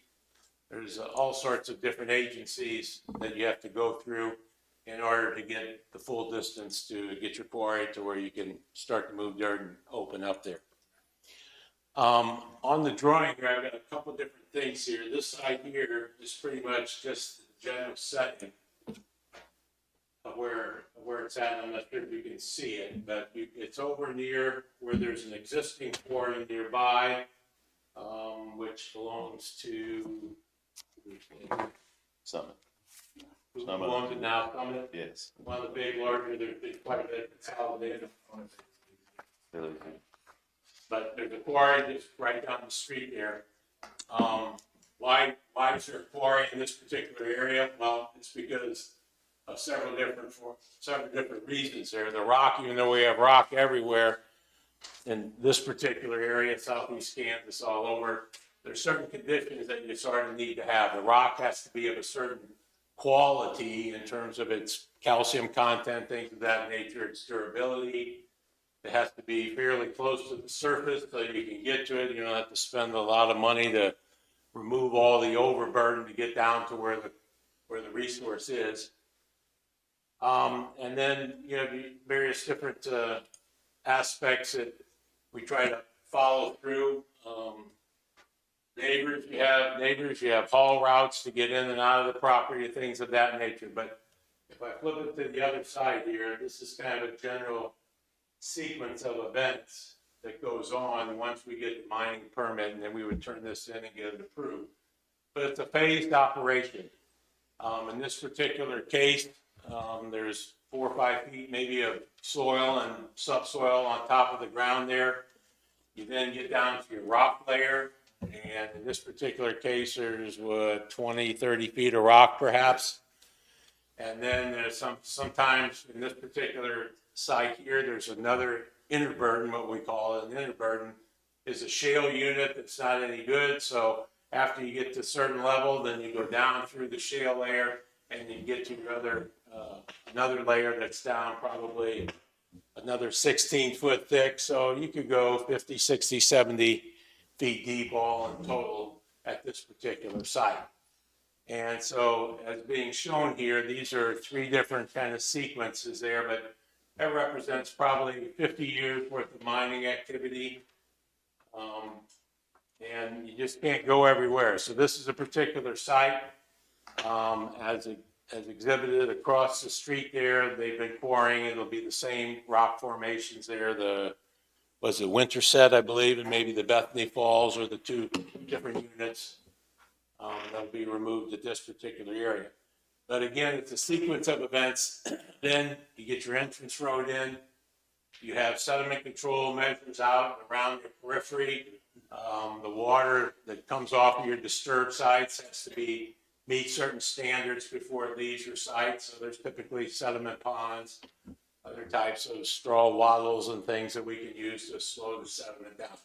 That's really the biggest concern with any of these activities. We have to deal with acid mine drainage or any other chemical type reactions that go on here, acid water, things of that nature. So it's pretty much just controlling the sediment that's coming off the site. And you can do that with detention ponds in the right spot. So you take the soils off, you separate the top soils and use those, save those to be used later for when you get finished to reclaim. You take your overburden that you have and you build typically berms out and around it. And that's what we show on the property here, is out along the periphery You'll build basically stockpile type areas that'll be there for many, many years. Some of them will perhaps never move whatsoever. Get those stabilized, plant those to grass. They're going to be there a long time. Very often, different areas will plant different types of trees. And again, the purpose is to provide sort of a visual barrier from your operations and that which goes around you. You use it to direct water to where your ponds are at, things of that nature like that. And then you go into the operation and you start by using the blasting company that Matt has, and he's used them for several years. But again, these people know exactly what's going on there. They have calculations they go through there. And if there's more questions, we're obviously going to defer to Dean here to go into that much deeper. But there's certain particle velocities and speeds that you can only shoot it so hard. And the idea is not to throw it everywhere. It's just to break the rock enough so that you can get today's equipment. They take it into the processing area. They take that rock, they crush it into the different sizes, and then develop the different products there. Obviously, there must be a need for more rock in this particular area. That's why Matt's decided to come to this particular area to develop this quarry. Is it suddenly going to explode and, you know, there's lots of rock to go every which way? No, it's about the same amount of rock that's going to occur here, there, and wherever. It's competition. Perhaps in your county, in some areas, we've seen a lot of consolidation of the industry. So now there's one quarry. When that one quarry is there, all of a sudden the prices go up because there's no other competition. So anyway, it's a business venture there. This is a 123-acre site that will be developed in phases each year at the rate that Matt and them would mine. Maybe 1 or 2 acres per year would be kind of an average rate. So again, he would be there for the next 50 years or so, based upon what his projections would be as to how much rock he thinks can be sold in this area. So once you get the pit and it migrates across the area, you take the rock out, you prepare it, you get it out, you get it down the road, haul. We'll come back to the hauling here in just a few minutes here. But basically, he'll be there. His intent is to be a good neighbor. His intent is to minimize the impact to all of the neighbors around there to the extent that he can. He has truck drivers that are both employed by him, I believe, and you have contract haulers. So again, there's the ability to control what goes on with respect to getting the product out and away from there. As proposed in the overview that was submitted here, the intent is to work from 7 in the morning till 5 in the evening, 6 days a week. Sunday might be occasionally here or there, if something breaks or whatever. Then they have to work on that. But again, I'm not exactly sure how many trucks per day would be going in or out. I could perhaps address that a little bit better, but I can't really think of a whole lot more other than once the areas get mined and reclaimed, then we have a mine plan that's also approved by the regulatory agencies. They have a bonding requirement that for every acre that you're disturbed, you have to have a certain amount of bond up on that acre to ensure that if something would happen to the quarry operator, that there's funds that are available to complete the plan wherever it might be in that. But basically, they take the rock down, get to where it needs to be when they're done and finished. As the bottom drawing shows there, you generally have a very large hole in the ground. You back the side, you bring some of your berms back in, you bring the slopes to the side there, turn it into a lake. In this particular case, it would be probably around 40-acre lake out in the middle there if it all fills up and holds the water as you would expect there. So I'm not sure exactly what else, Matt, or that we would need to cover here. Do we need to hear from this gentleman? Let's see. Yeah, I think so. Dust abatement was one of them that's on my list here. But typically they have water resources here that are on site that they can use to both to abate the dust on the road. And some of the routes that we travel, where the haulers have to go, if they're gravel roads, there's typically agreements that are entered into to address any residences. Again, I think these are blacktop roads, if I'm not mistaken. Is that correct? In this particular area, so. There's no permanent buildings that are proposed to be on site to be left behind. And the request is that the conditional use for the permit be run with the mine plan area. So in other words, we'll be asking for like the 50 years or something. So unless there would be an expansion, some counties I've been to, they have like a 5 or 10 year limit. They invest a lot of money to get a quarry up and going. And then 5 or 10 years later, people move into the area, they're all around it, and then now they've actually been shut down and prohibited from continuing their thing. So that's one of the items that I would like, or that we would like to request, that the zoning run with the length of the conditional use runs with the mine plan, the life of the mine type concept, so. Sir?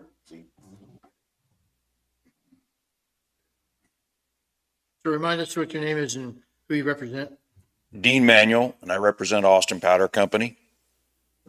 And so what our company does, we provide certified blasting services to quarries and construction companies.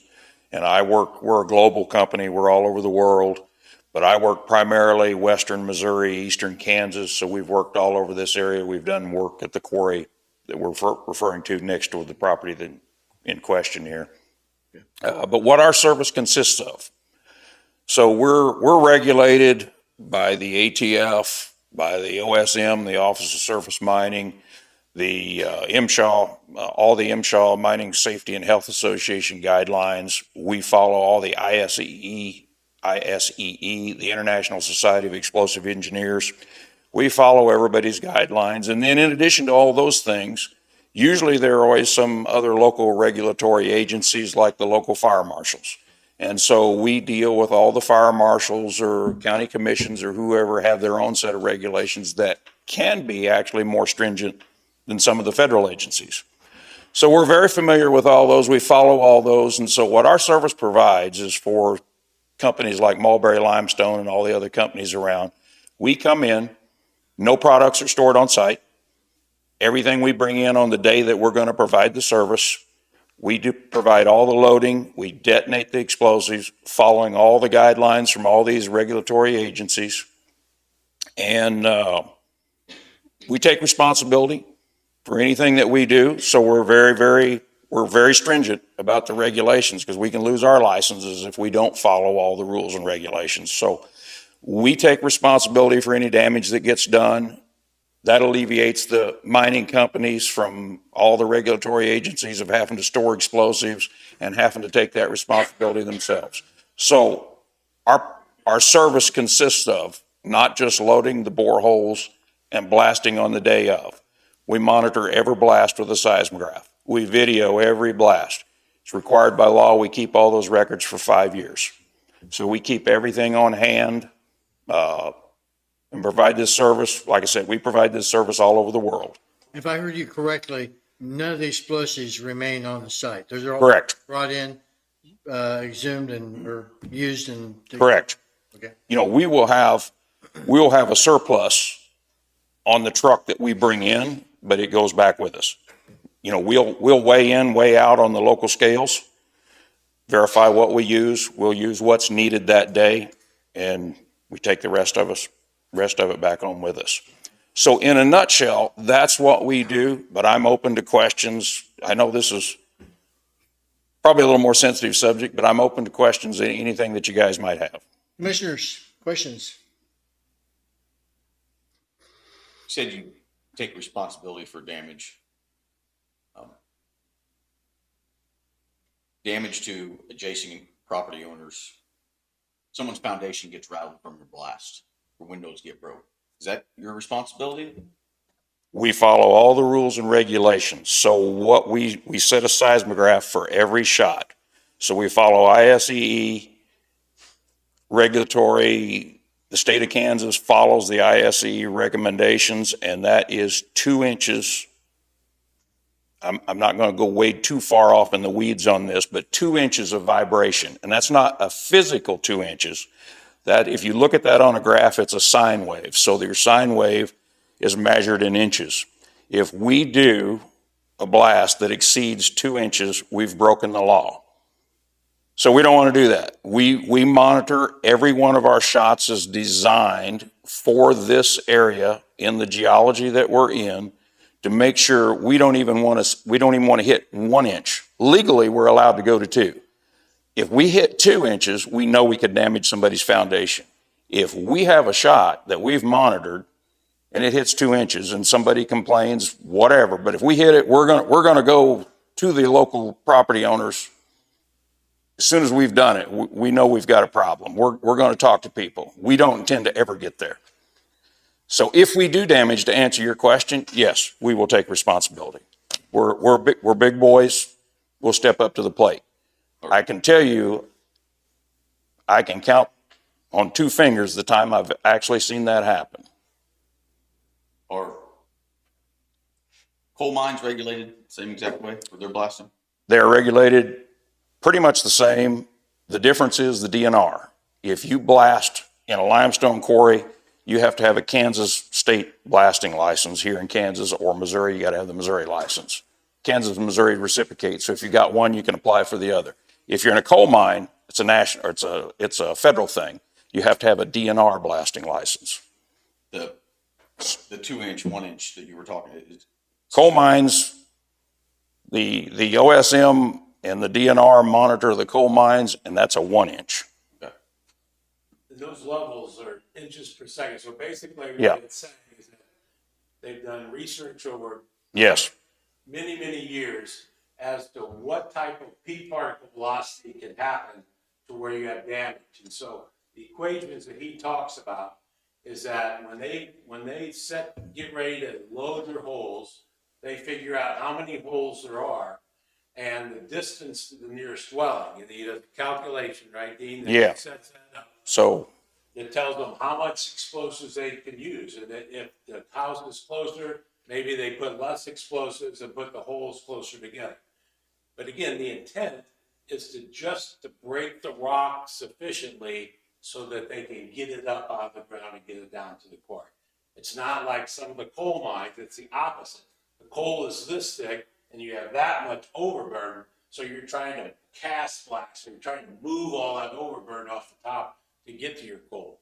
The limestone quarries are just the opposite. yeah. Just enough to crack it so you can get it up out of the ground. So go ahead. I'm sorry. Pardon me, sir, but do you have any overburden that you put over before you shot to keep any stray rocks from flying over the neighbors? We don't have a lot of problem with that anywhere we go. In construction applications, when you're in tight proximities with other dwellings or properties, yes, you do use some blankets that you would cover the shot up with. In this case, there would be no need for it. I'm aware of the others. And Yeah. I just didn't know on- So one of the things we also go by, is it's called scale of distance. So that's a combination of how far you are away from a protected structure and the number of pounds of powder that you can shoot or detonate every 8 milliseconds. So we design our blast, if that house is 500 feet, 1,000 feet away, we have to design the pounds of powder that are going to be in that blast to stay at a scale of distance of 55 or greater in order to keep from doing any damage. So we follow this, like I said, I can't stress it enough, we follow it to the letter of the law. So sometimes things happen. So if you're in the parameters that you're supposed to be in and a house gets damaged, are you taking responsibility for that? If we are operating in the parameters of the legal guidelines, it's hard for us to take responsibility for that. That's where my question stemmed from. A lot of coal mining happened in this county, even fairly recently. A lot of people complained about blasting foundations, breaking their windows, whatever it may be. And no one took responsibility for it. Right. The homeowner was stuck with it. So I think you've answered my question. You operate within the same guidelines that those coal companies were operating in as far as the amount of blasting they can do. And as long as you're within those legal guidelines, the homeowner's stuck.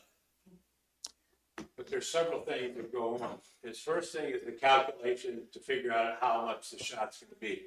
The second line of defense is the seismograph that he mentions, that typically, if your house is there and I'm blasting over here, I put that seismograph in the direction of where that blast is. The seismograph reads what that peak particle velocity is, and that's what he's saying. If you're under this 2 inches, historically, it says there really should not be any damage. One other thing that happens many times is that before they begin to do any blasting, those people that are very close and nearby can have what's called a pre-blast survey completed.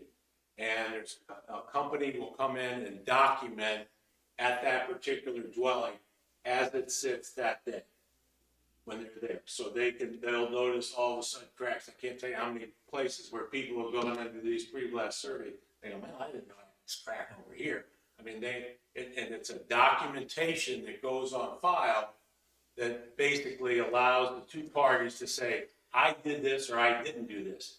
We have foundations that crack every day. I'm an engineer. I got cracks in my foundations because I didn't have enough good drainage to get my water away. And you go freeze thaw and you get drainage and sinking and settling. So I got lots of cracks in my silly house, and I'm an engineer and there's no blasting or anything. So again, that's where the companies are the intermediary to try to minimize that. Nobody wants to hurt anybody. No. So, but in that situation, you do a pre-blast survey and there isn't a crack, and then afterwards, then are you responsible?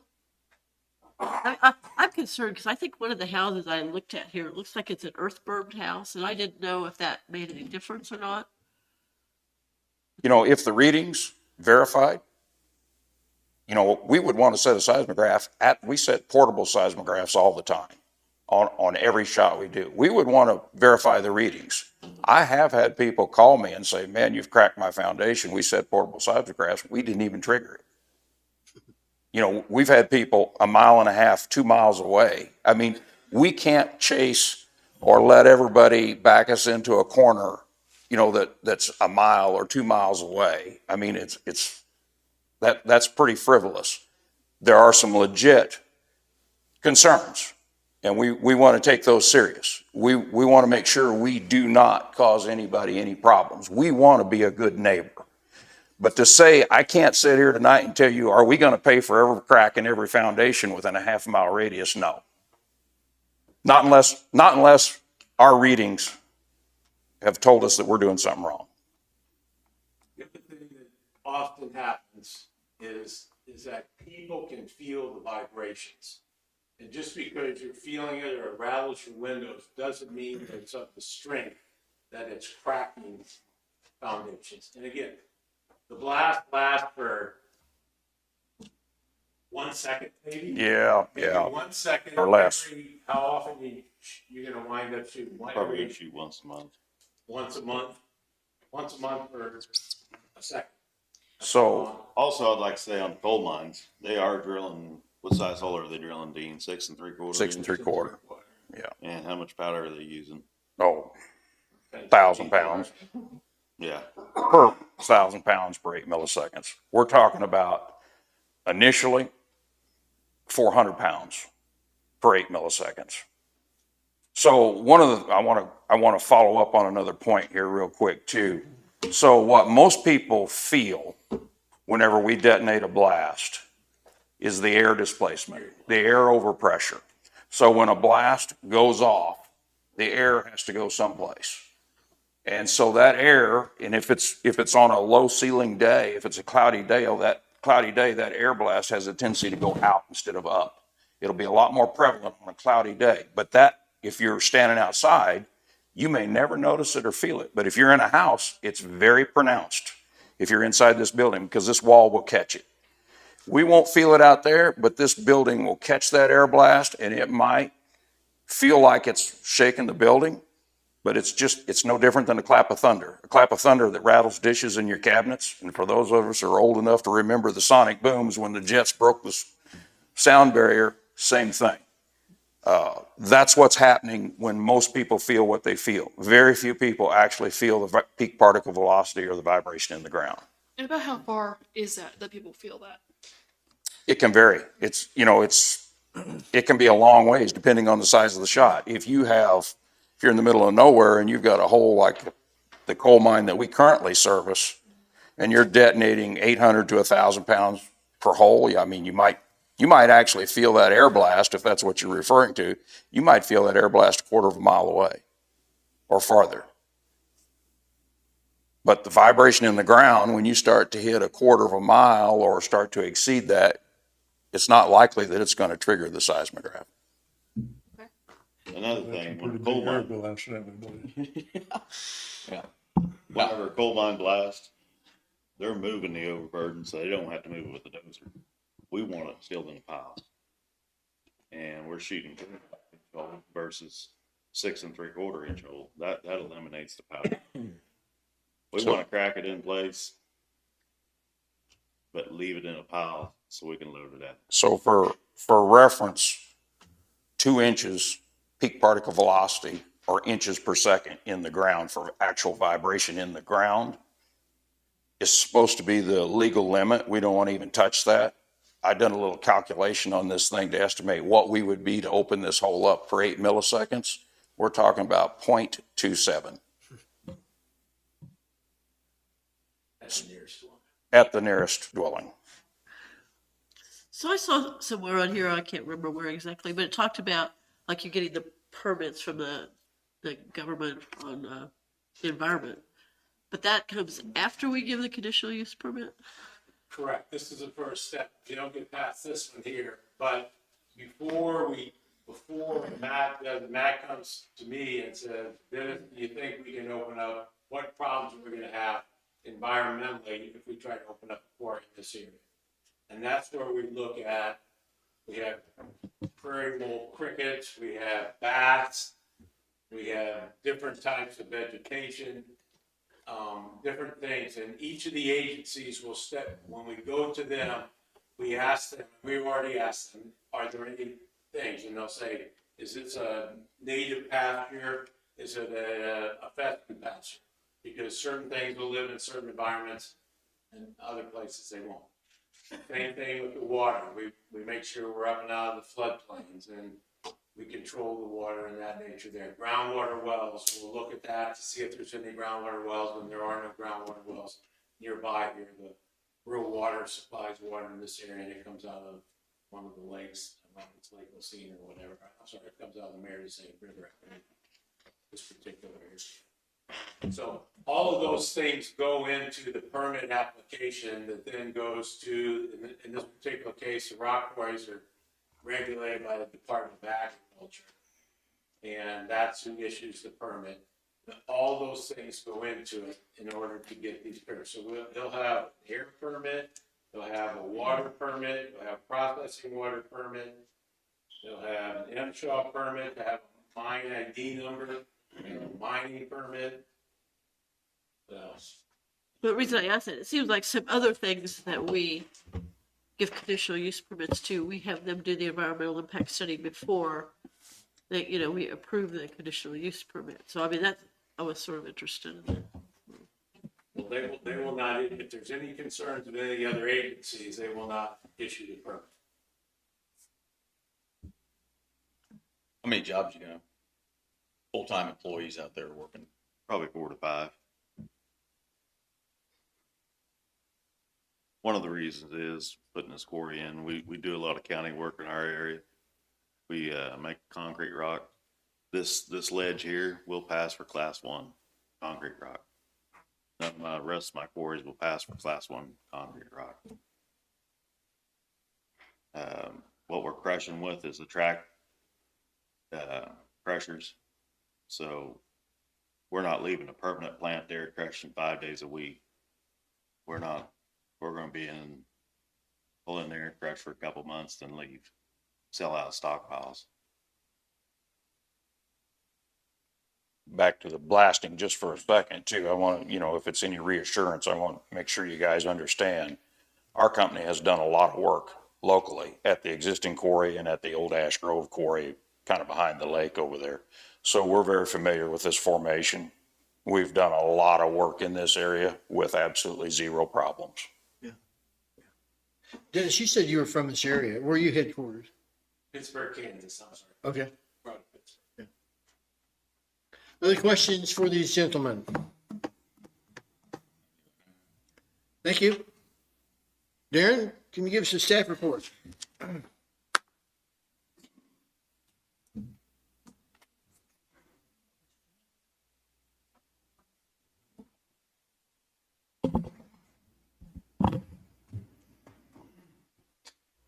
Hey, Darren, would you mind putting that down if I can see you?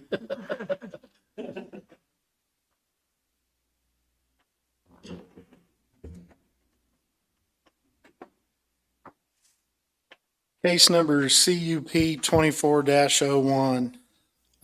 Applicant is Mulberry Limestone, asking for consideration of a conditional use permit for a quarry commonly addressed as 22779 East 2400 Road, Lacey, Kansas. Notice was properly posted in the official county newspaper on January 24th, 2024. In addition, notice was sent to owners of all properties when within 1,000% feet to state law and the Linn County zoning regulations. Adjoining properties are zoned agricultural and countryside. The subject property is currently zoned as agriculture. The property is fronted along 2400 Road, utilizing a singular ingress and egress.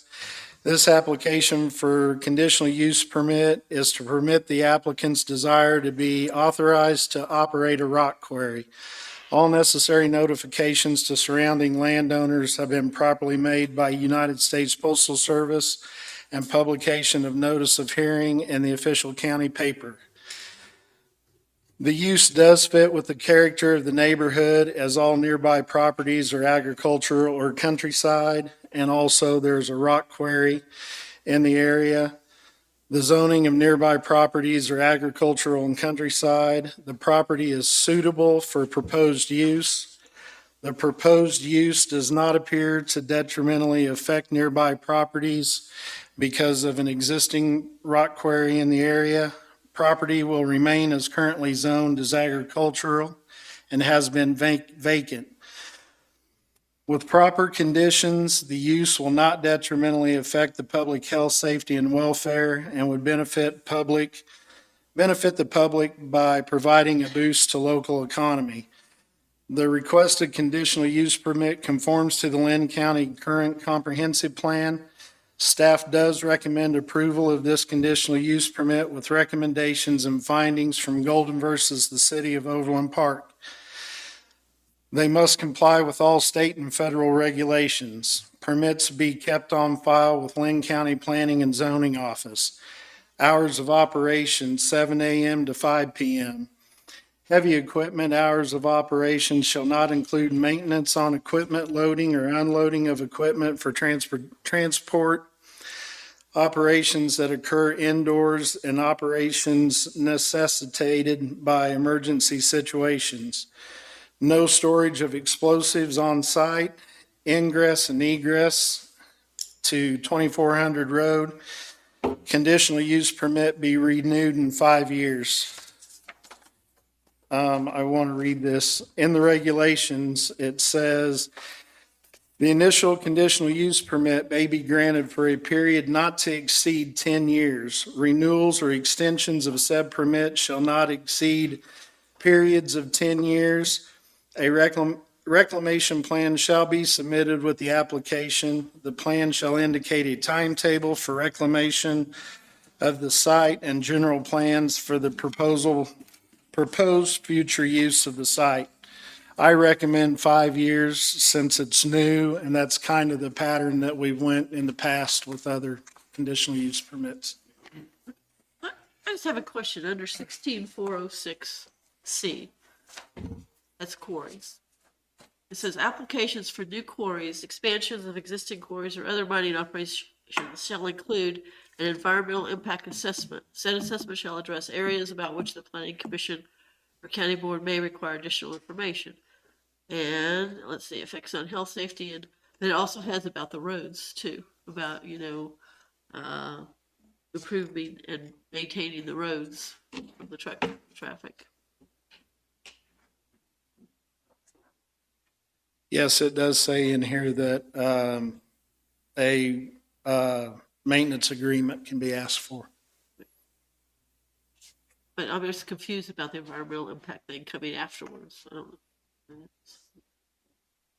We have preliminarily addressed it in our application in terms of the environmental impact to the flora, the fauna, that was in the packet. Right, but it's like. I'm sorry. There were statements in there, and I've got all sorts of other things, but we can provide everything that we have. That's a necessity, but. I just want to make sure we're doing everything the regulations say. Commissioners, questions for Darren? I mean, since they have not been approved by the state yet, I think it could be also contingent upon state approval. Yeah, but that seems to be just part of the process. I mean, we're the first. Well, the other quarries we've heard, they came in with state licenses first. And they had environmental impact studies too.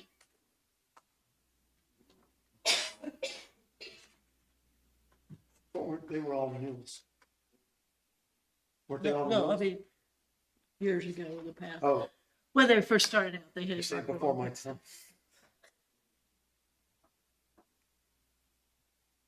So Dennis, I guess that's a question for you. Why did you not, since others have done it differently, why did you decide to go a different route? We basically, I tried to follow the format that Darren kind of laid out for us. And this is the way we've done it in many other counties. And basically, we do in an environmental impact statement, there are statements that are done that are basically placed in the application per se. So in other words, we've gone through and done things of an environmental impact statement. I made certain statements.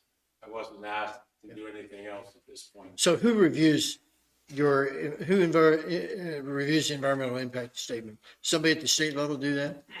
It depends what it is. So we let's say, for example, bats. Bats, I know will come back. There'll be certain conditions that'll come back to that, the wildlife and parks. And basically a letter will come back to us and says, we do not believe that these particular, the northern long-eared bat, this is not tabernacle, a place where they breed and they live and stuff. It's basically, they use these particular areas, and if you have trees, they can only be knocked down between a certain time period where the insects wouldn't be there. So in other words, they will give you a limitation that said, you can't do this. We go to the Corps of Engineers, and there's a creek that's running down through there, and they decide that it's waters of the US, then they will say, you cannot disturb that creek. You have to have a 50-foot or 100-foot buffer off of the edges there. So, But just to cut to the quick here, yeah. it's not incumbent on us, this commission, to check those rules and make you abide by them. The state's going to do that. Exactly. Gotcha. And they will not issue a mining permit until all of those boxes are checked. They will not issue a stormwater discharge permit until all of those are checked. But we could have copies with the application saying what he just said about whatever kind of animal or whatever with the application. When they're obtained, they need to be provided. Well, what you're saying. before, I mean, I'm looking at the regulations and it says that. Well, we put a very short, brief statement as to what, from our opinion, as to what could be impacted. 15406. Anything else.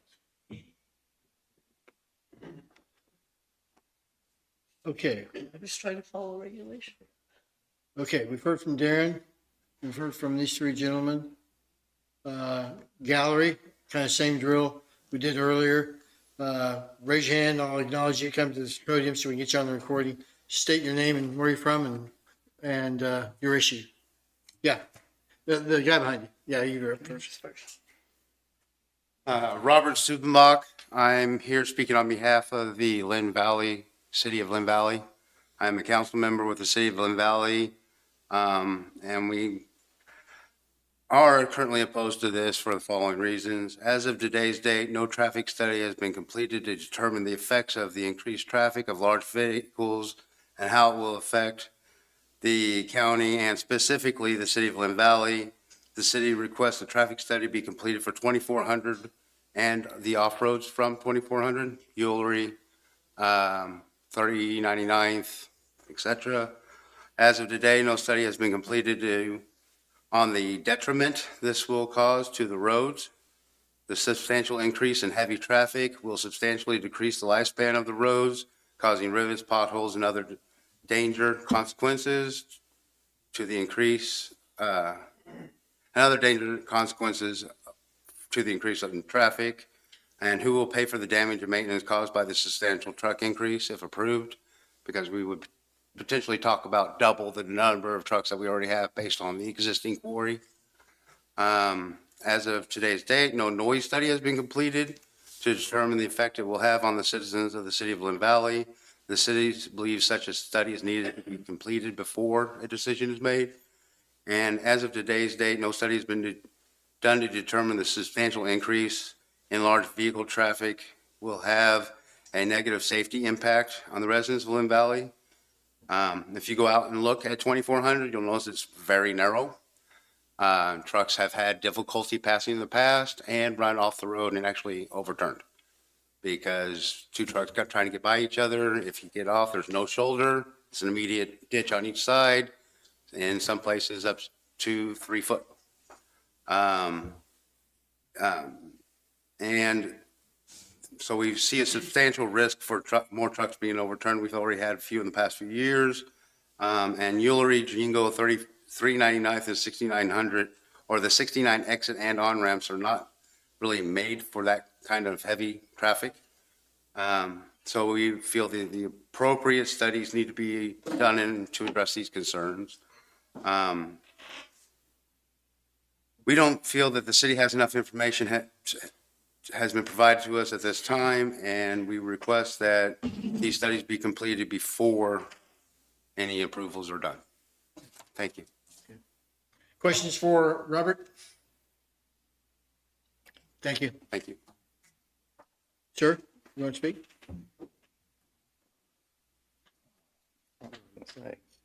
Give us your name and You name first. where you're from. Go, somebody else. You got anybody else who wants to speak to it? Sir, in the cap in the back.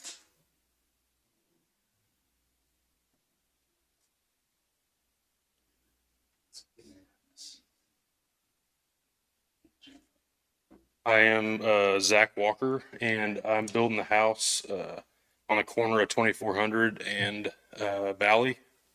So I'm approximately, this is your shot right here, yeah, I'm approximately right here on this corner, so I'm about 200 yards away from their entryway there on 2400. So some of the things that I would be concerned about being that close would be obviously noise pollution from grinding, blasting, and like they said, there is another quarry would be adjacent to me on the other side. And you do already have some of that noise coming in, so I'm obviously concerned with doubling up my noise coming from both directions. Concerned about that, and then obviously concerned with air pollution from blasting as well in the area. I know there's kids running around, and I'm not sure what some of the dust from the blasting could possibly long-term effects on health. And then obviously destruction of agricultural land local to there, especially if it's zoned ag.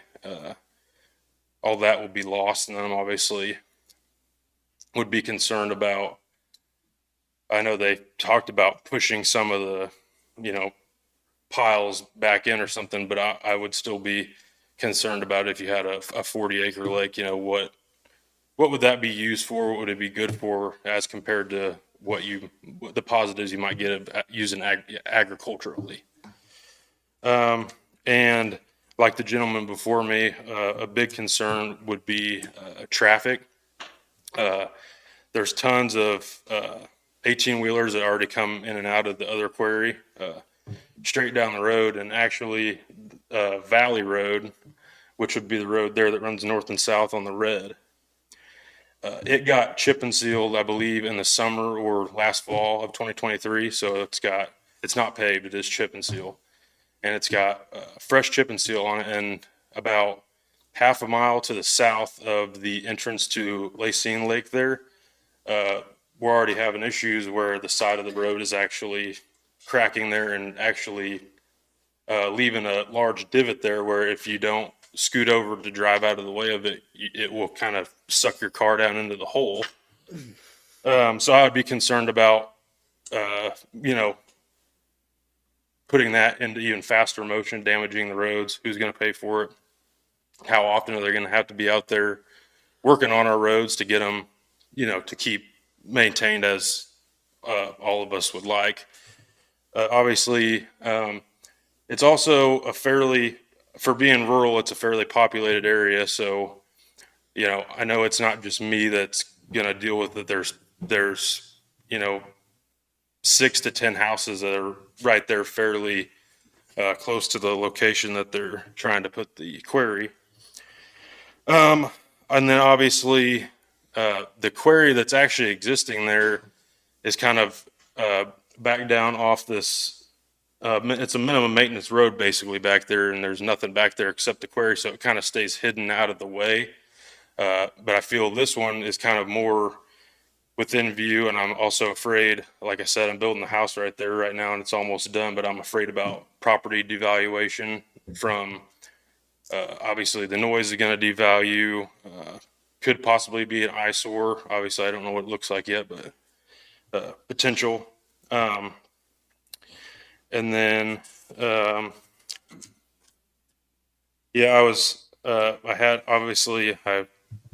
was concerned. I heard about the air pollution permit that they spoke of earlier. And I would be curious to know more. Does that permit say, hey, you guys are okay to produce, you guys are okay to have some pollution over there because that's what you are? Or is it saying you guys have to meet these standards of air testing, stuff like that? And then, let's see if I got anything else that I wrote down. And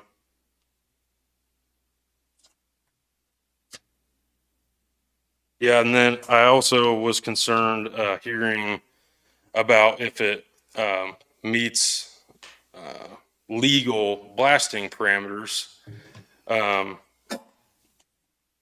They're obviously not going to go out of their way to help folks around them if something did cause damage, as long as it's in legality, which I understand the legality of it. But at the same time, if it is over the legal blast limit, is it going to be my responsibility to go look under my house and check everything out and make sure everything's good? Or are they going to come to me and say, hey, we messed up. Our blast was too powerful, could have possibly damaged your house. I'm not sure if they're going to, come to me directly to try to see if they cause damage.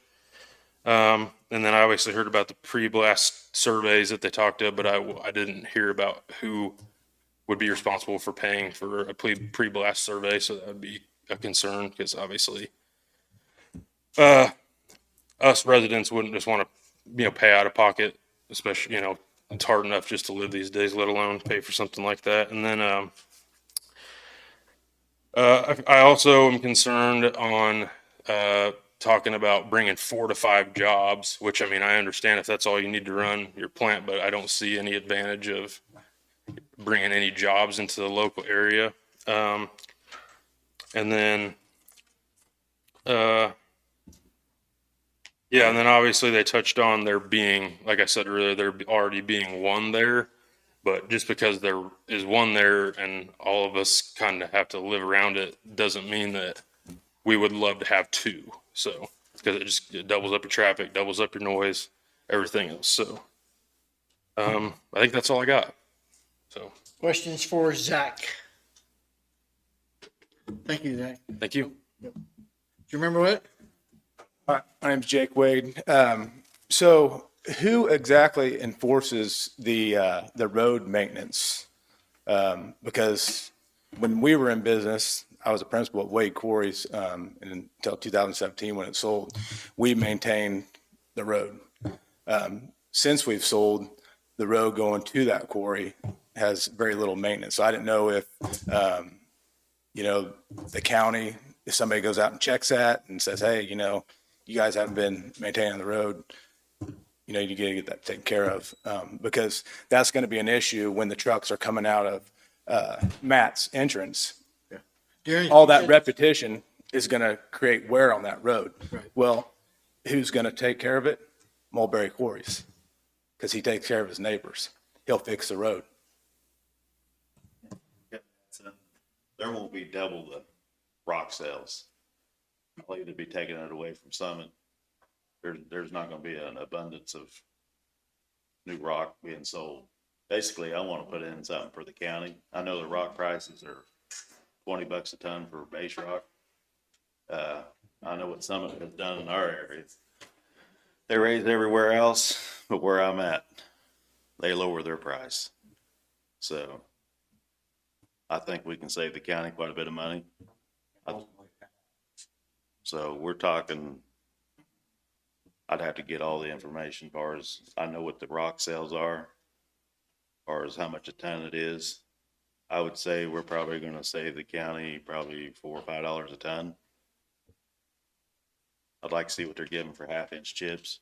I know what we give, what we just bid our counties for, so I'd like to sign an agreement with the county too for a couple of years.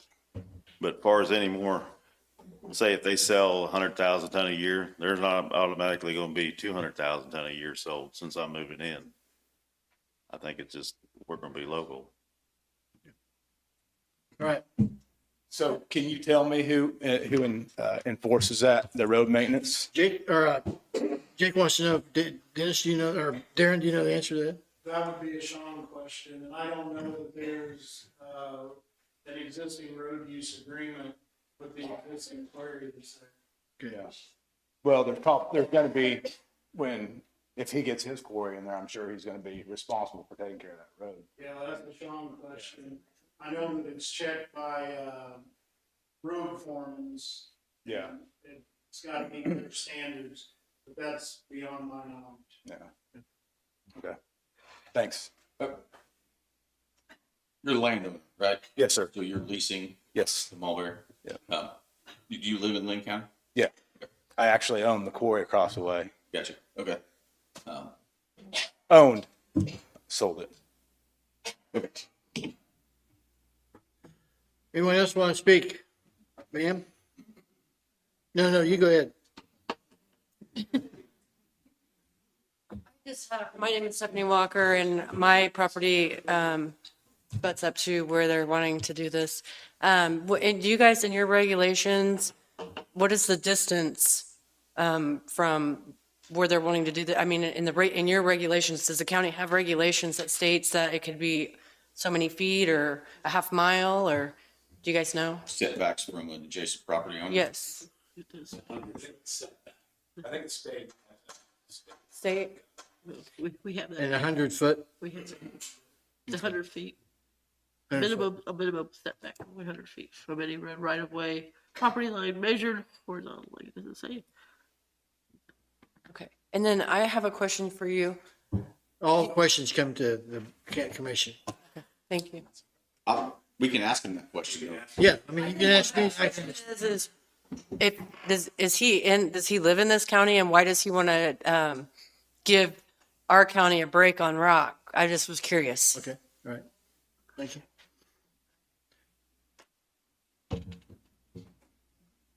I live in Crawford County right now.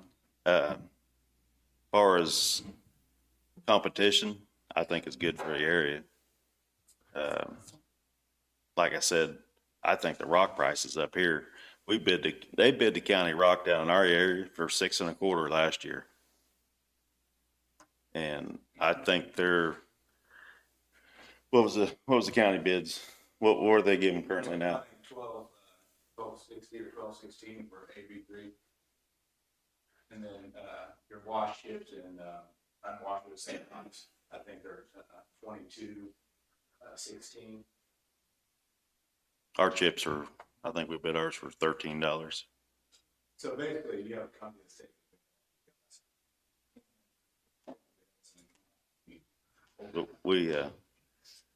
But like I said, this got a seam of rock there that none of my rest of my quarries, I got 7 different sites.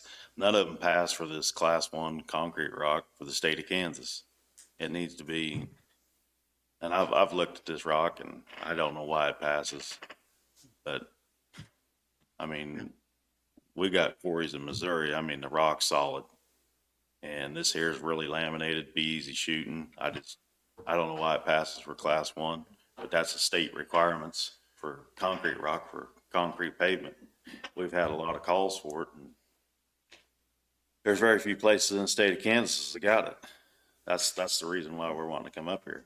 But I think I can save the county quite a bit of money. And what I hear you saying is you could save the county some money to do that. Yeah. That's irrelevant to us. That doesn't matter to us. Yeah, I know. That's somebody else's. But this is one reason I like doing county work. I like making concrete rock. Okay. And Right. there's one reason why, 2 reasons why I'd like to come up here. Okay. Who else wants to speak, sir? Sorry about that. 406. My name is Topher Phil Green. I live at 3409 West 222nd Street, Bucyrus, Kansas. I live on the north side of Miami County. I actually sit on the Miami County Planning Commission, so I know what it's like to sit in your seats. And we watch you guys, believe it or not, especially when it comes to the hot political potato of solar farms. So you guys get that one figured out, and we'll copy you maybe. I am here representing Youth Front. We own this tract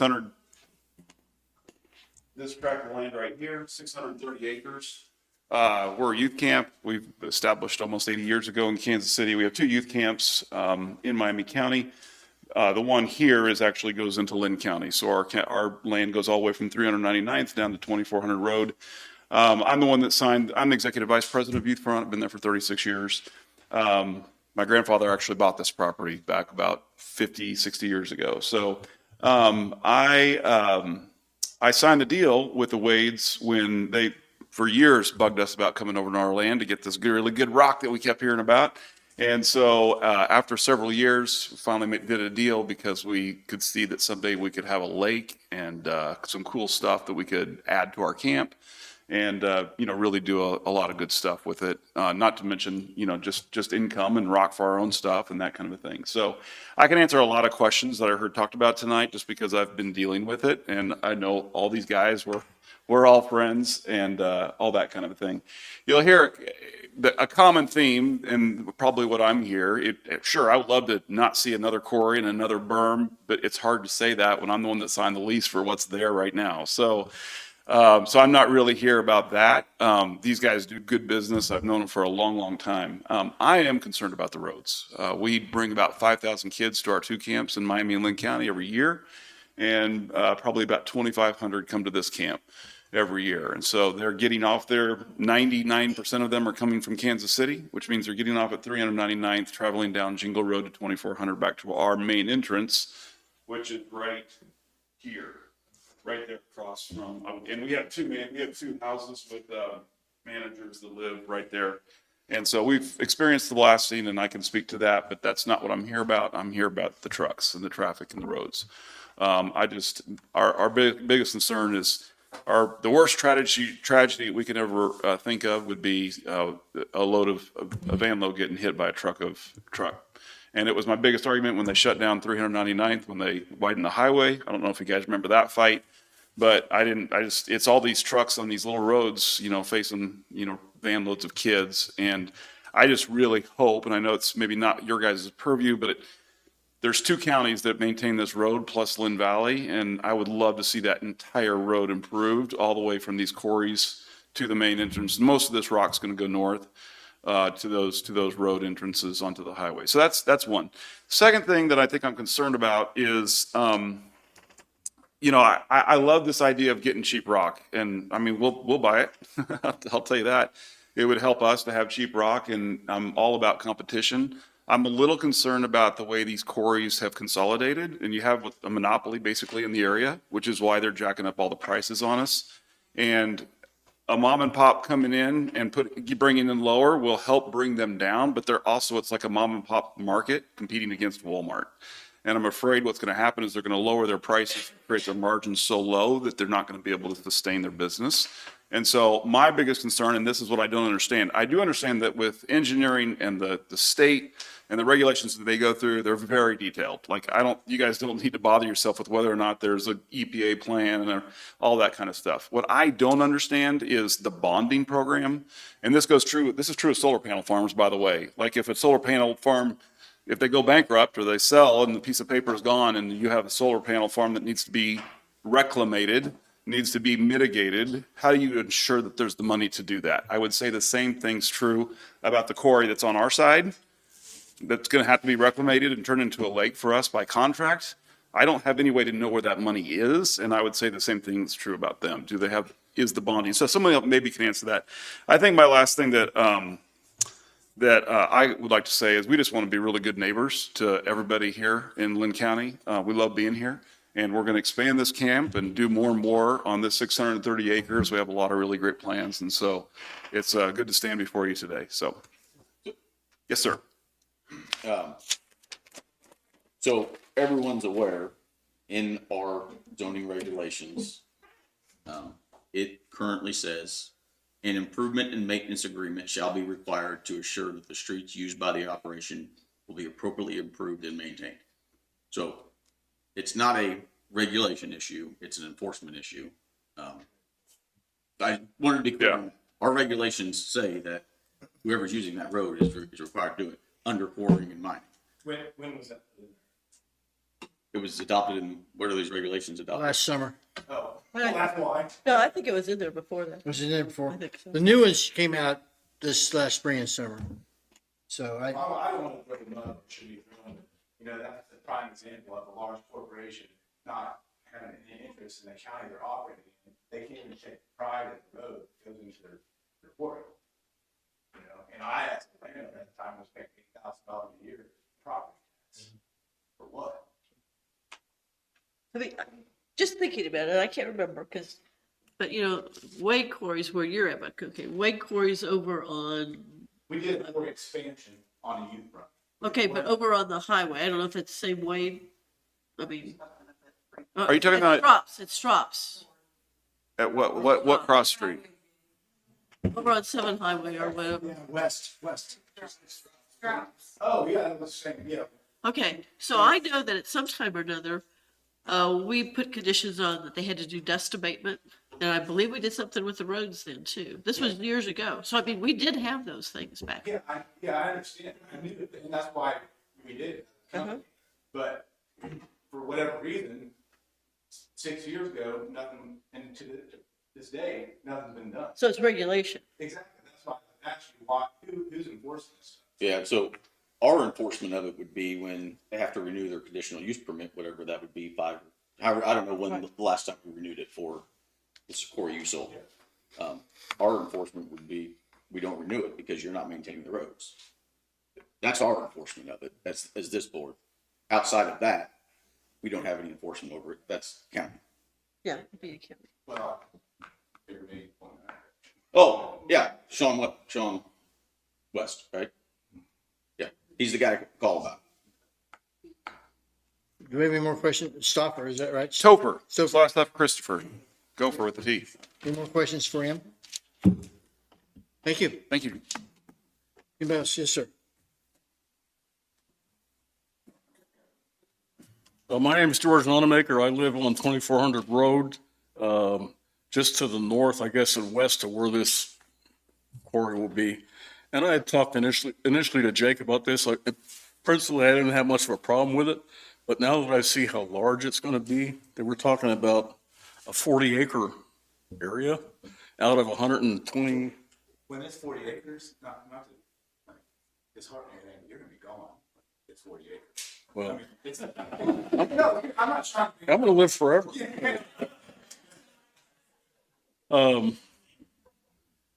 So I'm concerned about that.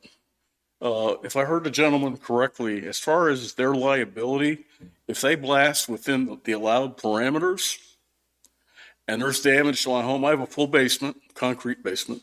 If there's damage to my home from their blasting and they have blasted within the allowed parameters, I'm not covered as I understand it. Is that correct? All right, I should ask you. That's the way I understand it, yes. Okay, so what's my recourse? I mean, if my basement cracks and they've done the blasting and they've done it within the parameters allowed, I'm screwed, right? Thank you for asking me. Dennis, can you respond to that? Well, between Dean and I, we could probably both respond. But there was a question that was asked a little bit earlier about the pre-blast survey. Correct. It's a very important tool for anybody that's fairly close to the thing. And it is paid for by the operator, typically pays for it. You would walk around with this person who is knowledgeable and they will inspect your entire home there and document everything. Then you will get a copy of the report as well. So that kind of sets the basis up as to what has happened. In terms of if a blast occurs or something happens and you feel like you've been damaged, it basically then, the blasting company then says, here's our defense. We have a pre-blast survey that showed that crack there before we even started, just as an example. Or maybe the crack wasn't there. But then they come out and say, okay, we have seismograph information that shows that this was the peak particle velocity. But it's a matter of going to court and each side sort of presenting themselves as to a jury or however it would work. As to, Oh my. you would have to, both sides would have to defend themselves. So you would have to have your proof that something happened that caused the damage. Okay, so if I videotape my entire basement, all the walls, and there's no cracks there today, and 2 years from now they set off a charge and my foundation cracks, I've got evidence that it's their fault, right? You have a very strong case, yes. Well, what if the ground shifted? Yeah, What if but likely, but you can't. The house has been there 30 years. No, we go without, things cracked, I mean. The house has been there 30. Let's keep the comments directed this way. The house has been there. House has been there 30 years and the basement's fine. So my question would be, what's my recourse? It sounds like I don't have any except to hire a lawyer. That's not good. That's not a good option. My second concern is the truck traffic. We have a lot of truck traffic today on 2400 Road, a lot of speeding. When I do my exercise, I walk the road. I take a trash bag with me every couple weeks and pick up countless items of trash, including beer cans. Okay? I do that on my own because I hate to see the road look like that. You've probably seen me out there. I picked up trash too. Sure. Threw it right out my hand. So Don't do that. I expect with more traffic, that's only going to increase. The speeding, the danger of that, and the trash. My other concern was the expansion. It sounds like that'll be over time, and Jake's probably right. I won't be here when that hole gets real big. I am concerned about property values, as the other gentleman spoke about. I have 12 acres there. It's a wonderful farm. It's all set up to be a horse farm. I've got the barn rigged out, everything. I've got a tack room. Everything is perfect for somebody with animals. So when I'm gone and my boys have to sell that property, I'm worried about the value being affected by this quarry. Last thing is, and this may not be germane to the issue, I'm a combat veteran. I'm 80% disabled, PTSD, and I'm worried about the blast going off. Just like when I hear a helicopter overhead or a blast go off, that is not good for me. So I thank you. Thank you. Thank you. Ma'am? My name's Amy Loomis, and I live with my mom on her property across the street from where this is going in. And the first thing I wanted to bring up, somebody mentioned that when they build a berm, it's supposed to be grassed. And I don't know if you guys have been down 2400 Road, but there's been a berm there for years, and there ain't a blade of grass growing on it. It's rock, it's ugly. We do with it. We're in the country. So now we're gonna have it on the other side of the road. The traffic is bad. Somebody isn't upkeeping the road, whoever's supposed to. I have personally talked to Sean about it before because he comes on a regular basis to the lake thing. He knows it. He says he's brought it up, but there's a rut, like he mentioned, halfway down the road. There's no shoulders on 2400 Road. There's no shoulders on Ullery, and there's no shoulders on Valley Road. So we deal with that on a regular basis, people flying up and down the road. The property, since it's been purchased on that side of the road, things have not been maintained over there. So concern is, I understand with you guys leasing it, hopefully fencing and things like that will be maintained because they haven't been since that property was purchased. So I would have concern of the upkeep of the rest of the area. Thank you.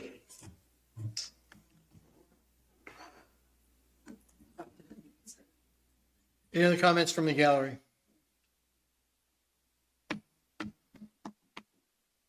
Yeah. Come to the podium so we can get the recording. Whenever Wade Quarries first constructed that berm, we made an agreement with Topher and Youth Front that we would seed it. And we spent about close to $3,000 on seed, and we seeded it, and it looked nice. When we sold, the people who took over were reckless and put material up there and just let stuff go everywhere. There's overburden, silt, and stuff that's running off there. She's exactly right. And that's what happens when you don't have good stewards of the land and you don't have good neighbors. Okay, thank you. Sir? Come to the podium, yeah. Sorry, We don't you do do that that, but because that's we like the to only way make to it get off, on. but we're live streamed Yeah. and no one can hear unless she's talking to the mic. It's fine. I just wanted to point out that basically if your house is damaged as just a normal citizen, if your house is damaged, as long as it's a legal blast, that basically they're saying you have to go fight with a multi-million-dollar company to get your retribution for your damaged house. So that obviously generally doesn't turn out well when somebody can afford a $5,000 lawyer versus $1 million lawyer. So I just wanted to point that out. So Thank you. Can I ask one more question? Come to the podium. Does this affect our homeowners insurance? Because obviously we can't claim it on homeowners if we're affected by it. You know, like if you're in a floodplain, I mean, if we're in a blasting area, does that might be something to consider when asking for approvals? Sir? Yeah.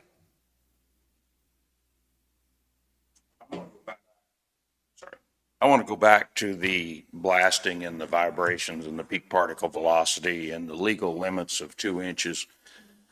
This can all be found online, but 2 inches has been studied by a number of different authoritative agencies. If you're at 2 inches or below, all the studies have shown that you cannot damage concrete. So there is another little caveat to this as well, and it's called the Z curve.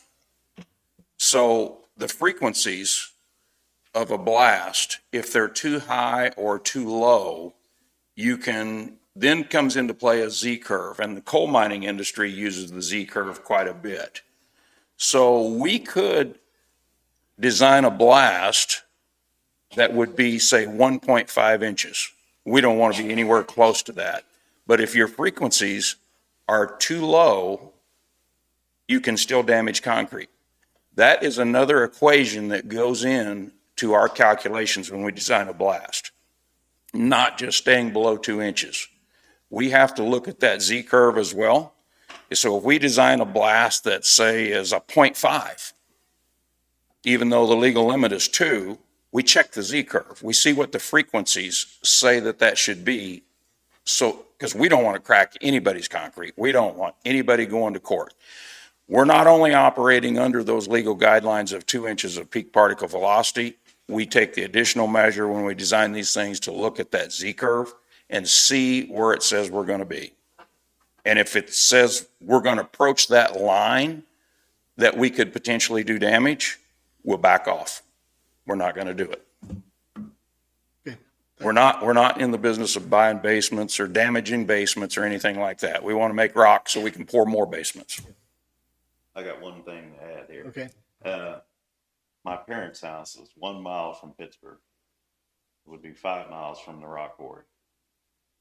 Basement cracked right at the window. We had to have them come in and repair it. I'd love to blame Midwest Minerals, but concrete is going to crack. I mean, it cracked at the window, cracked. I mean, I think that's why Austin Powder, Dean, was saying somebody 2 or 3 miles away, we can't guarantee. Yeah. I had a concrete guy tell me a couple of decades ago, he says, Rich, there's only 2 kinds of concrete. That which is not cracked and that which is going to crack. They give me a guarantee, nobody's gonna steal it, it's gonna crack, and it's gonna be hard. So I want to, if I can, I'd like to go back and address the pre-blast survey one more time too. I've been involved in a number of those over the years. And so normally that's a third-party company that comes in and does the pre-blast surveys. So it's an outside perimeter of the home, all the doors, all the windows, foundation all the way around the outside, inside as well, every doorway, every fitting of every doorway, your kitchen cabinets, all your sheetrock in every room.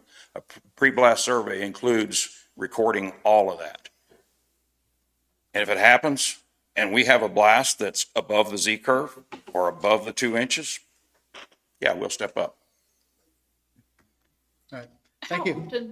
How often do you do the preliminary blast surveys? Is that a one-time thing in the beginning of the blasting, or is that?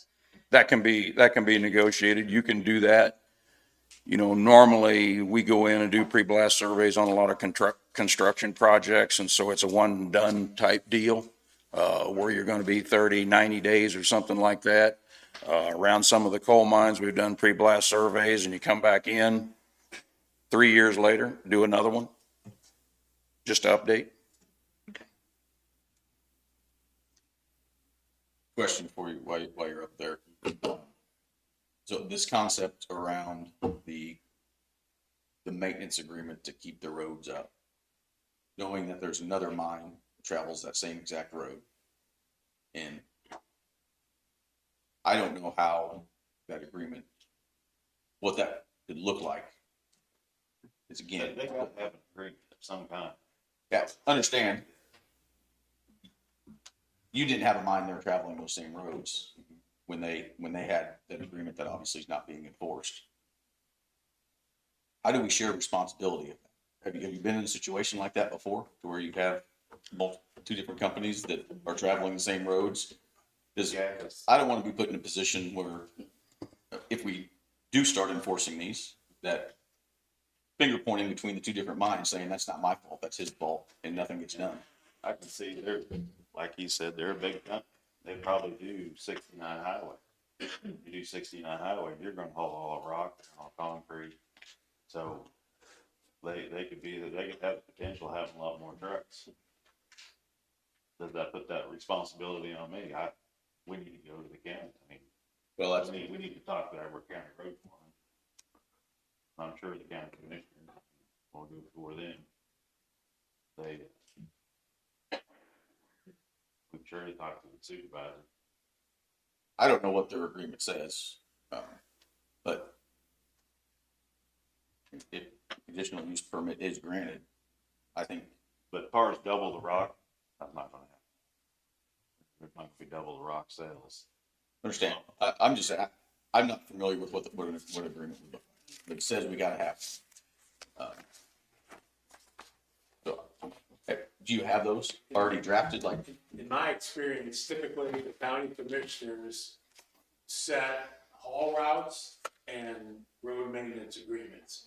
And they would then take that into account and somehow try to equitably share it between the quarries that are operating. So let's say, for example, they shut down the other quarry, and that's the only quarry that would be operating, then it's his traffic that's going up and down the road. If both of the quarries are running at the same time and producing rock, then it's sort of up to the county to kind of say, we have both of these parties here, here's how much we're gonna charge. A lot of times, it's just a matter of dust control, that's usually one of the bigger items we have in some Oregon. It's a matter of applying dust control. In this case, there's gonna be asphalt roads. It's up to the county there to sort of decide what the weight limits are, the traffic pattern, the width of the road and all that stuff. If they want the industries to be here, they have to provide the road, good roads to get in and out of these places. I understand that. I'm telling you, in our regulations, as part of the conditional use permit, it clearly says an improvement and maintenance agreement shall be required. Okay. So we can't grant one unless we have one in place. I haven't seen one submitted. I don't know what that looks like. And that, the burden's on you guys to provide that. I think we need to go with the county commissioners. It doesn't, and this has to come to us. Gotta go to you. Yes, that's part of approving a conditional use permit. Part of our regulation says that a maintenance agreement is required. That's part of this process that you're at right now. I think that's a negotiation between the commissioners and the company. That's where we done it at, between the county. I think that's what it's been done. You don't think that there has to be some kind of a Not agreement in on, place? no, That's the way I was. no, I don't think so. I think it's a negotiation. I mean, it has to be in place, but it has to be a negotiation. All right. Other questions? Do you feel like one needs to be in place before we grant a permit, regardless of whether we negotiate it or the county does? I think the commissioners negotiate that. I mean, our recommendation is to them. Well, I think it's a condition that there be a. Okay, There you go. Yeah. okay, I follow what you're saying. I got you. It may be helpful though to, one, the regulations are new and it may be helpful to add them to the Darren's conditions that that activity happens. We understand that there needs to be a road use permit in place and that will be taken care of, just so everybody knows what page we're on, instead of it just floating nebulousness. Because I agree with Daniel, you read it and it sounds like it's part of the conditional use permit, which means it has to be in the application, which means we need it right now. But it's not there. So, Sir, I have a question, Dean. come to me and we'll ask it.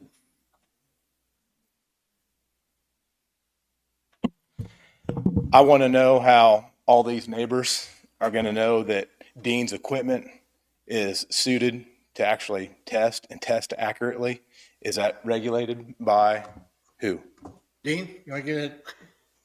So when you say equipment, I assume you mean seismographs. Yes. So we contract all of our seismographs and they have to be calibrated periodically.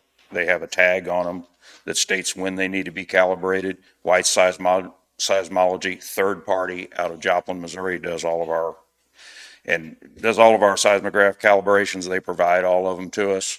When we have operations where it's a problem, we will set up a permanent seismograph, one that stays and monitors everything.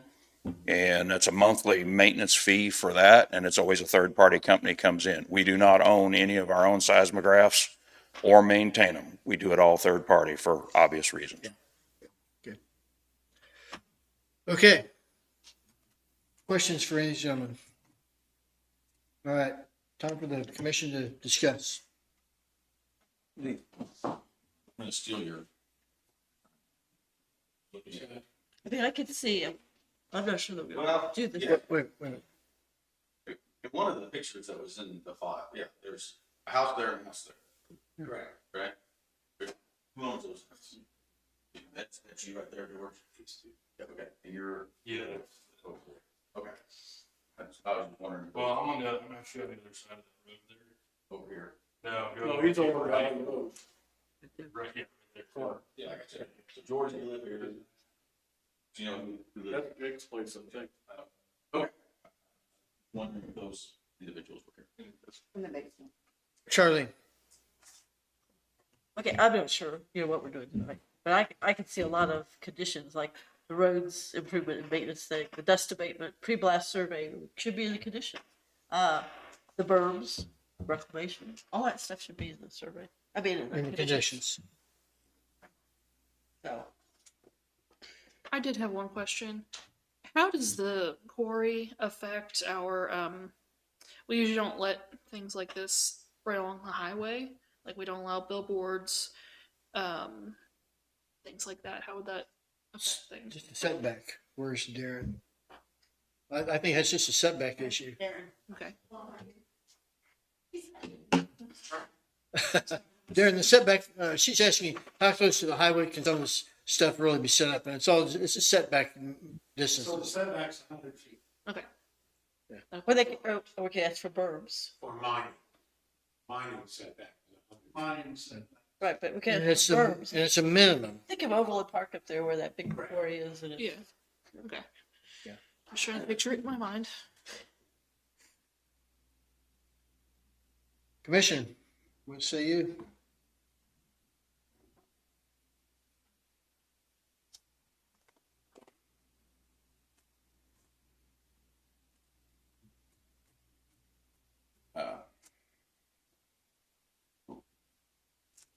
Two sides that are going through my mind. One, absolutely don't want to deter business that wants to come to our county from coming here, but also protecting the existing homeowners. And it seems there could be some reasonable conditions that we could put around it to help protect them.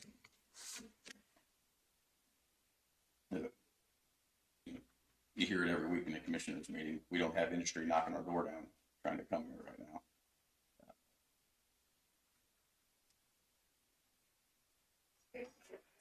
Everyone's gonna, someone's always gonna have a problem with something regardless.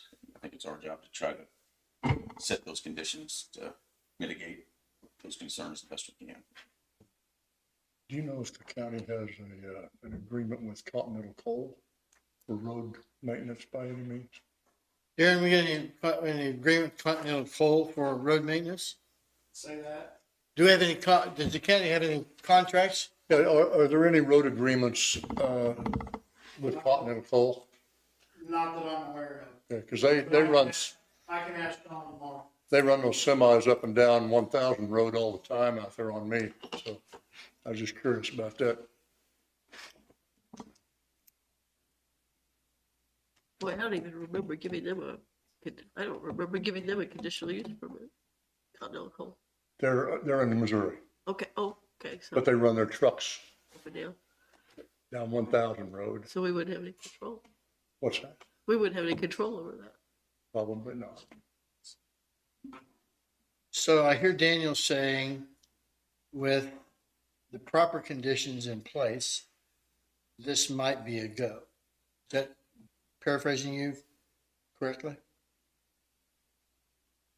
Right, yeah. And so the question becomes, how do we develop these conditions? I don't think at 10 o'clock at night, we got enough wherewithal for us to settle that tonight. But I think we probably ought to have some people working on this, table it, work on the conditions, come back next month and have the conditions and the package ready to go. Like that, I'll table. I move. Everybody So, table do it. we have a motion? Charlene, Yes, we have to table it. table it and come back with pre-agreed upon conditions ready for a vote. I'll second that. Moved and seconded, discussion. Hearing none, all in favor say aye. Aye. Aye. All opposed nay. Abstentions, motion passes unanimously. Thank you. Thank you. Be continued. Commission, we have 3 more agenda items to go. I'm proposing that we maybe table a couple of those. Huh? We'll do the officers. The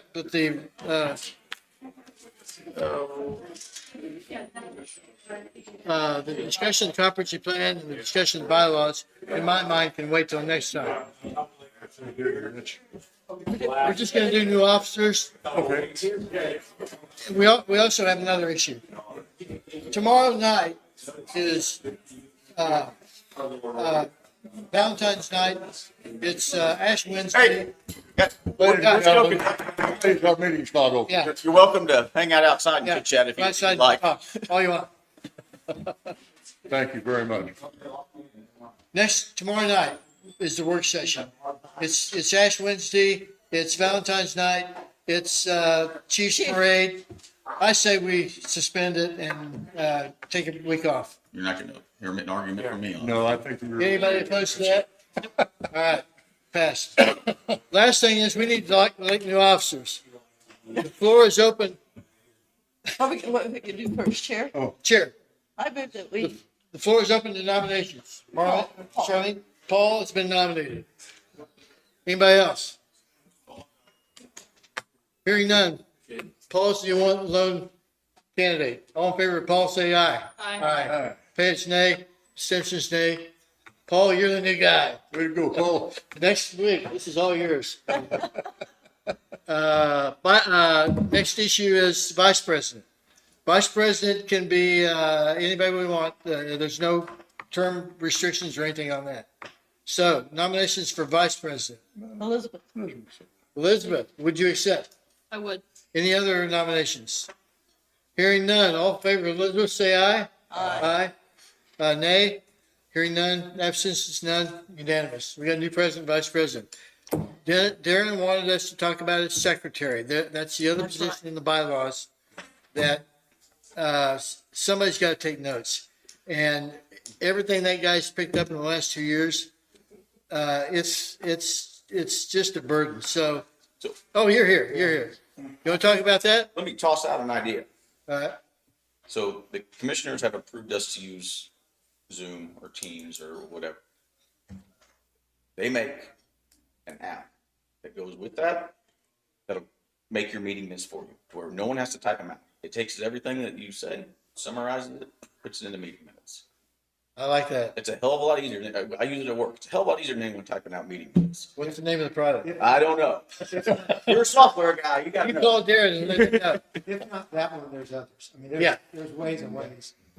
But the responsibilities of the secretary is more than just the minutes. So yes, I totally agree with you. Yeah, that just covers the meeting I part of downloaded it. the app to try it, and they were gonna make me buy it before I could try it. And it was like, this is godly. Teams will do the same thing. Teams will give you a bulleted outline, who was talking, who wasn't talking. It's like, just let that happen. Darren, what else? it all has to go through Chris, right? Or not? Well, an app would have to go through the commissioners and Chris. So, I mean, I can make that recommendation. Yeah. But the secretary's got A through G, and I was gonna suggest adding social media updates to the secretary's responsibility. So it's not just the minutes. If we were gonna discuss these next month, whoever, another thing is, the secretary can be one of us. It doesn't have to be somebody at large. Hard to participate in a meeting. That's my argument too. That's hard to participate and be a. If we're recording the notes, this other stuff is done offline. And I just, again, like, what can we take from Darren to make this a little greasier? And one of the biggest complaints, rightly so, of the solar folks is communication. And that's one of the biggest duties of the secretary. So I don't know how to fix it, but I think it's a huge missing piece from our operation. Well, we've tabled a couple other things. Let's table this and talk about it more next time. David's asking if we were able to get the ad in Yeah, Facebook and shut it. it's already posted on the website. It's been sent to the paper. It should go out, I think, tomorrow. And, it's been sent to the Linn County Journal to be sent out, to be posted in, and I'll get with, David tomorrow to get it posted to the Facebook page. Darren, do you have anything else for us? No, sir. I hear a motion to adjourn. Oh, Second? hold on. Oh, okay. You said we were gonna work on what those, Yeah. conditions should be. That way we don't come in here and Right. just belabor this thing for another couple hours. So I don't know how we handle that. So for my part, I'll check with Sean and Gary, to see about road use agreements in the past, to see if there is any out there. We really need to come back with a set of conditions ready to go, though. Yeah, I mean, Your your point's well brought up taken. is gonna be huge because you've got a 25, 75 something going on. Who's gonna take care of it? What's that? Well, what I got was, we just gotta say there has to be one in place, and then the commissioners it's up to them to negotiate what that is. Right. But we just set the condition that it has to be there. Hopefully, well,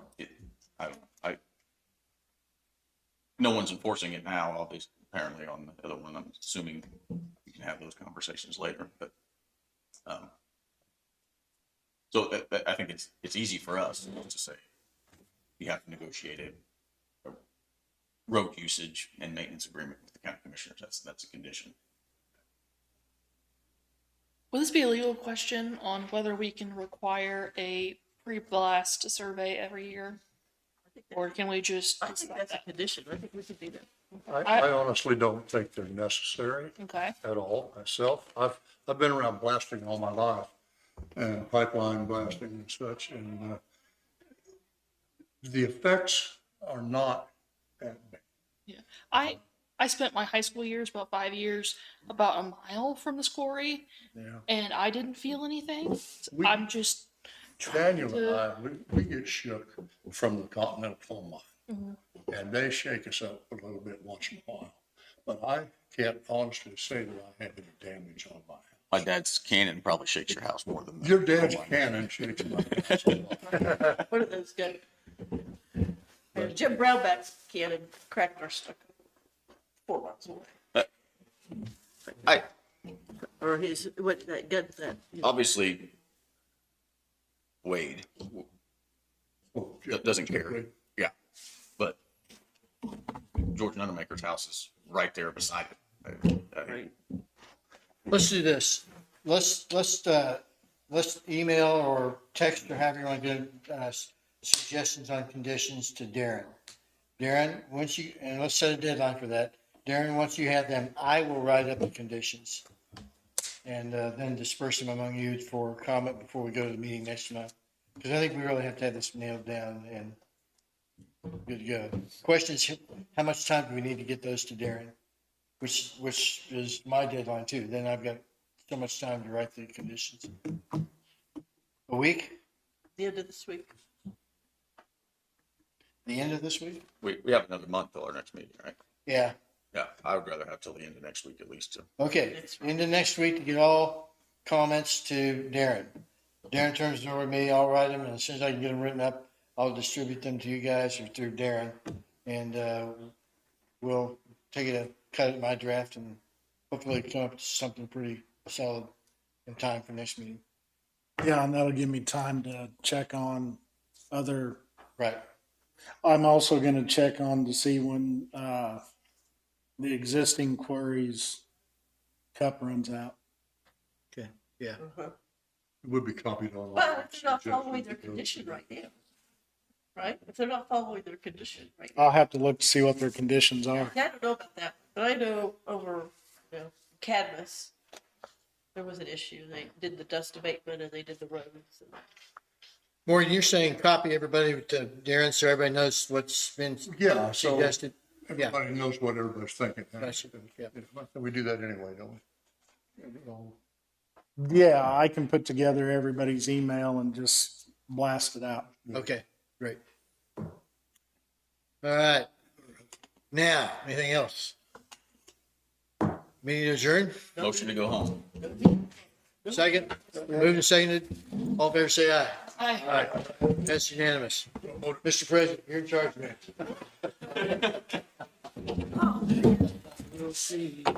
I guess it's Mr. Chairman. We're gonna be. So somebody did the. All this together, I'm gonna make that clear.